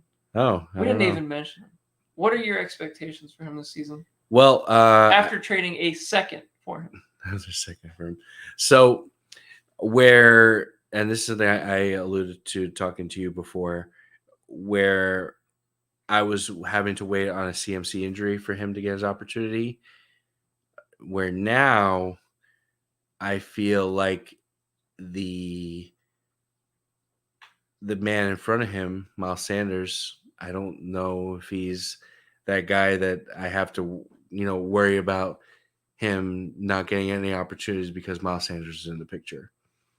Like CMC, like there's no question, like he's the better running back. Miles Sanders is like, he's good, but I don't think he's like the Panthers want to give him, 250 plus carries for the entire season and not let Chuba Hubbard run the ball. Like the guy has home run threat ability, and 6'1", 210. Yeah, he doesn't fit my metrics. He does not fit your metrics. But the guy is lightning in a bottle if you give him the opportunity, and he doesn't need it. I think if he gets the efficient carries, he could be a fantasy flex option. And all right, that's where I disagree, but I understand. He did it against Tampa, where everyone was like, "Nah." 12 carries, 125 yards. Pretty good. You can do it. It's pretty good. He is capable. He just gotta. I mean, he is definitely not a bell cow, and I think at this stage I don't want him to be. But if you give him, 10, 12, 14 touches, I think that's enough to put him in a conversation for flex. I mean, he definitely had a lot of carries towards the end of the year last year. He had 17 against Denver, he had 14 against Seattle, 12 against Detroit, 12 carries against Detroit for 125, and then 21 carries the last week of the season. So it's like not like they didn't use him. Like they thought he had a chance to be a bell cow as far as carries go, but it was used a little bit in the passing game, so that's nice. But we get to see in 2024, so this year we'll get to see who you traded Chuba Hubbard for from Scavelli. He has the pick. He makes that pick. I'm excited to see what the fruits of that become. It's gonna be a quarterback. It's possible. Very possible. It seems like a Scavelli play. This is like a Scavelli move right there. All right, let's get to these last two teams. Dan's team, we've talked quite a bit about over the last 3 years. Not a whole lot has changed.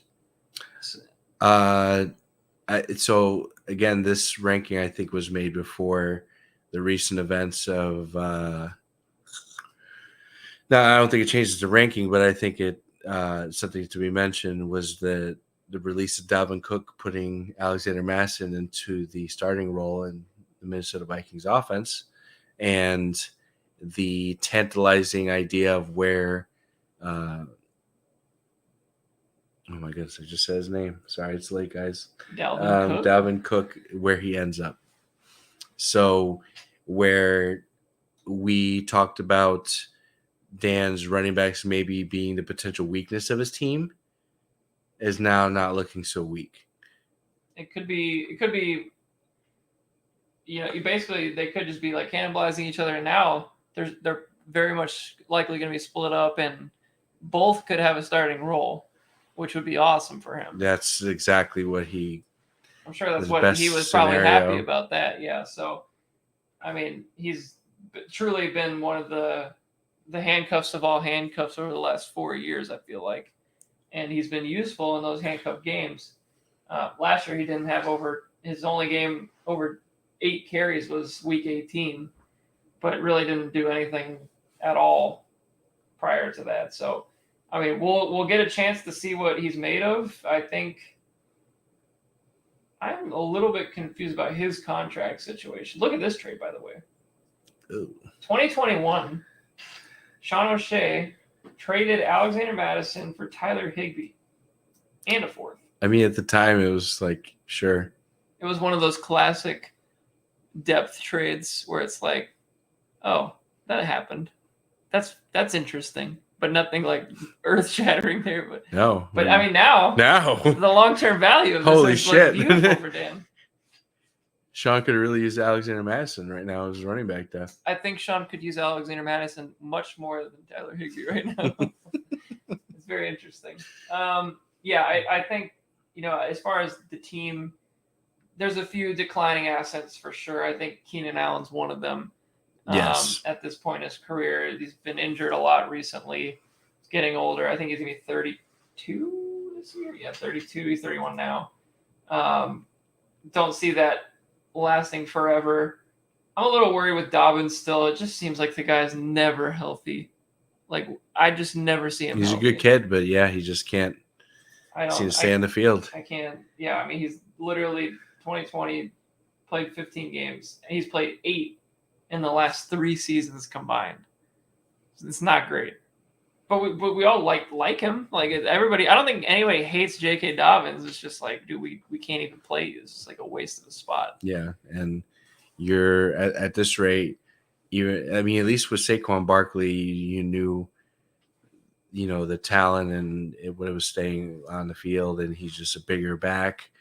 You know, J.K. Dobbins, again, we talk about that metric threshold, he's sitting under that right now, and it's, you know, you have to wonder if that alludes to, you know, him being hurt so much because he's just not one of those bell cow running backs that, you know, we all clamor for in Dynasty or fantasy in general.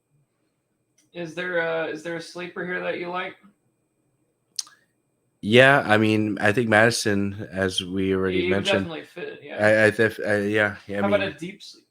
Ooh, a deep sleeper. I mean, I think everybody loves a good Pacific Ocean deep sleeper. Yeah. Kadarius Toney. That is a good deep sleeper. I like Kadarius Toney. You like him? I don't like the person, but would you trade for him?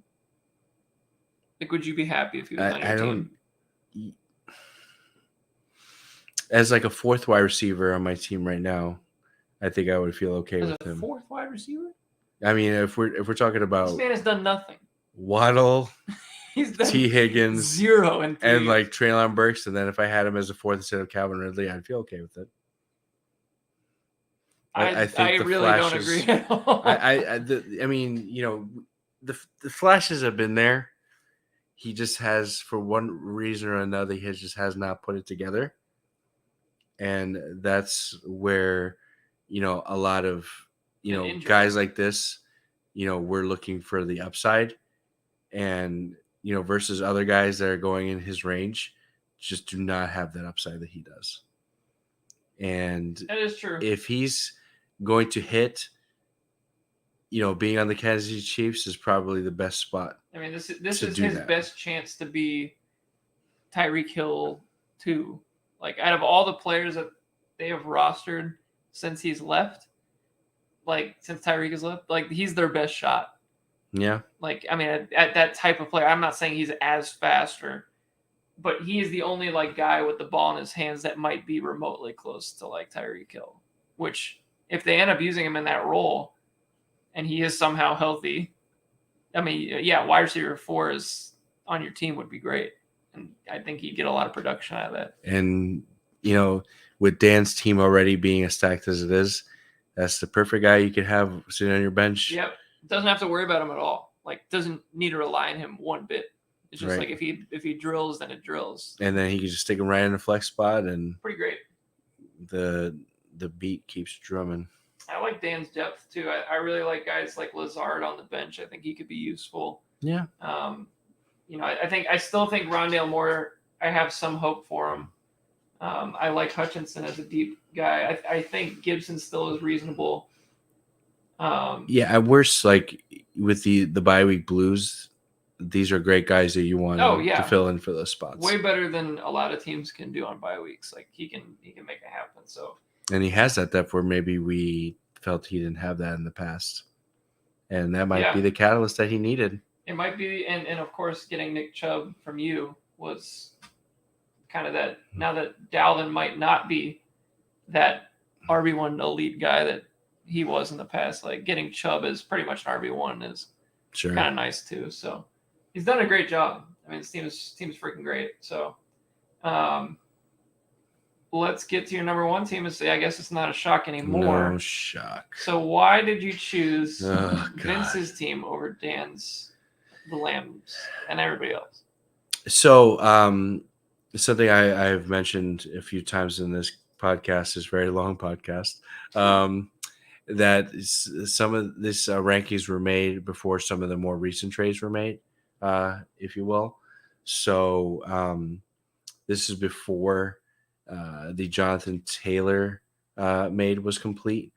I think with the even trading away Akers and Javonte Williams, I think he has enough running backs in the rafters. Yeah, but he's got Sanders, he's got Montgomery, he's got Pacheco, all in his flex spots. Yeah, not relying on them right now. And James Conner's still there. Where before he had, a plethora of wide receivers, but a lot of these guys were either sitting in his flex spots and being hit or miss players, or they were just not being utilized at all. Now he ships some of those guys away for guys that he can sit on his flex spots and be, consistent, producers each and every week. With the overall scope of his team, the quarterback position, we're expecting Rodgers to be Rodgers, new landscape. He's got the weapons he's been, crying and bitching about wanting to have for years in Green Bay. The team looks good all around. Darren Waller, I think he'll be fine. I'm not super excited about him, but I'm not going to, cast him into the fires of Mordor either. Been missing a lot of time recently, last few years. He'll be utilized in a team that doesn't really have, an identity in the passing game. Not right now. He was the best chance they had to like upgrade at any pass catcher position. Like they didn't really find themselves in a spot in the draft where they could draft one, and it makes sense. Like, because I think they ended up trading down for like a defensive player or something. I forgot who it was, but they didn't add anything in free agency or in the draft. Right. As far as pass catchers, he is the only guy. So target share alone, that'll propel. I don't think, he's super stellar by any means. Even when he was on the Raiders, I thought the one here he blew up was a fluke, but he'll be fine. But he doesn't need his tight end to be stellar. He doesn't need his quarterbacks to be stellar when he's got the starting wide receivers and running backs that he does. And I think in an overall scheme of things, I think those players are slightly better than Dan's. Are you now concerned about the receiving depth after all the trades he's made? Because right now, I mean, his starting three, we kind of talked about it when we were talking about Sean's team. Kupp, Samuel, and McLaurin, very good, very solid. After that, your next guys up are going to be guys like Kirk, which he had a great year last year. But then after that, you're talking Claypool with Chicago, Valdez-Scantling, DJ Chark, Josh Palmer. That's it. Well, for his sake, and I mentioned this at the beginning of the podcast that I was down on Deebo Samuel.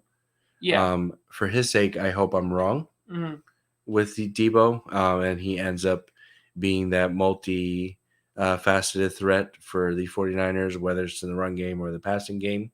I think with McLaurin and Kupp, and then having Christian Kirk, being able to fill in for one of those spots, I think that should be enough. He doesn't need to have the wide receiver depth as long as the running backs are holding up, because I mean he's got plenty of he's got between Sanders, Montgomery, Pacheco, and then he has James Conner on top of that. You have 4 running backs to fit in those flex spots. So even on the bye weeks, he should be fine not having to worry about his wide receivers too much on those bye week blues. So he should be able to rotate fine. Even if there's 1 week where he happens to have 2 wide receivers on a bye, we're talking about 1 week. We're not really too worried about that at this rate. His team is pretty solid from start to finish.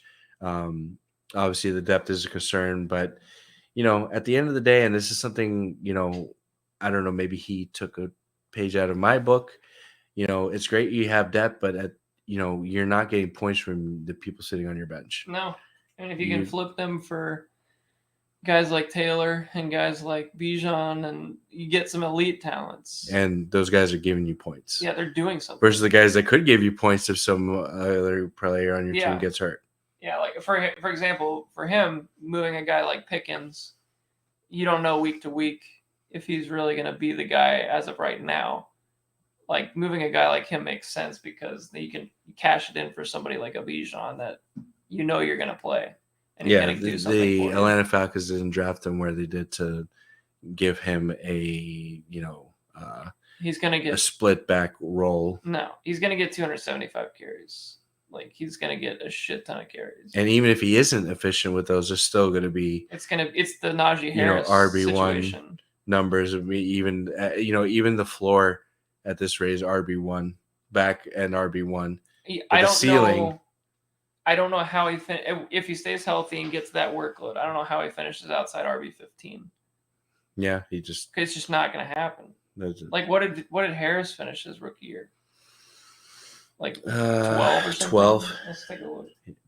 That sounds right. I don't even know where to fucking find him. What team is he on? Yours? Yeah, he's on mine. He's been bouncing around a little bit. I was gonna say I forgot what team he's on. Honestly, he's RB4 rookie year. Yeah, which is very much in the realm of possibility for Bijan. And that's 3.91 yards per carry. And 300 he had 300 carries, 94 targets, so he basically had 380 total touches. It's a shit ton of touches. And then we'll assume that Bijan Robinson is the more talented running back, which he is, and he's going to be more efficient with the touches, even if he doesn't get quite as many as Najee Harris did his rookie year. Look at this trade. 2 firsts, Pittman for Harris, Kmet, and Pollard. I mean, I like that deal for your side. Yeah, we want to look at what those picks were, but that's for another podcast and another day. And with that, we're at right about 2.5 hours, the longest podcast. Let's go. Longest podcast in PHU Dynasty podcast history. And it's with your favorite guest as voted by the league. Alex Morales. You fucking love me. Everybody loves Alex I Morales. love it. If you made it this far in the podcast, you get a gold star from me. I'll give mail one to you tomorrow. I'll send you one of these Yinglings. You've earned it. But I think this has been a really fun one. We've literally talked about every team ad nauseum. We have talked about trades. We've talked about just random stuff. We talked about Seattle Seahawks running backs for an entire segment. Their draft history of running backs is incredible. We learned a lot this podcast. We did. We've done a lot of good stuff. So whenever you do watch this, I hope you enjoyed it, and we'll see you next time on the PHU Dynasty podcast. Take some breaks. This is the borderline Avatar, the Way of Water. I say, yeah, you can't get through this whole podcast without a bathroom break. I don't know how we did it. I got to pee so bad right now. Yeah. You can't miss it. You can't just pause the podcast. No. Like if you're at home listening. We're spitting what did like the music artists do? They just spitting bars. We're spitting just bars in fantasy football. Never say that again. All right, so we'll see you later on the PHU Dynasty podcast.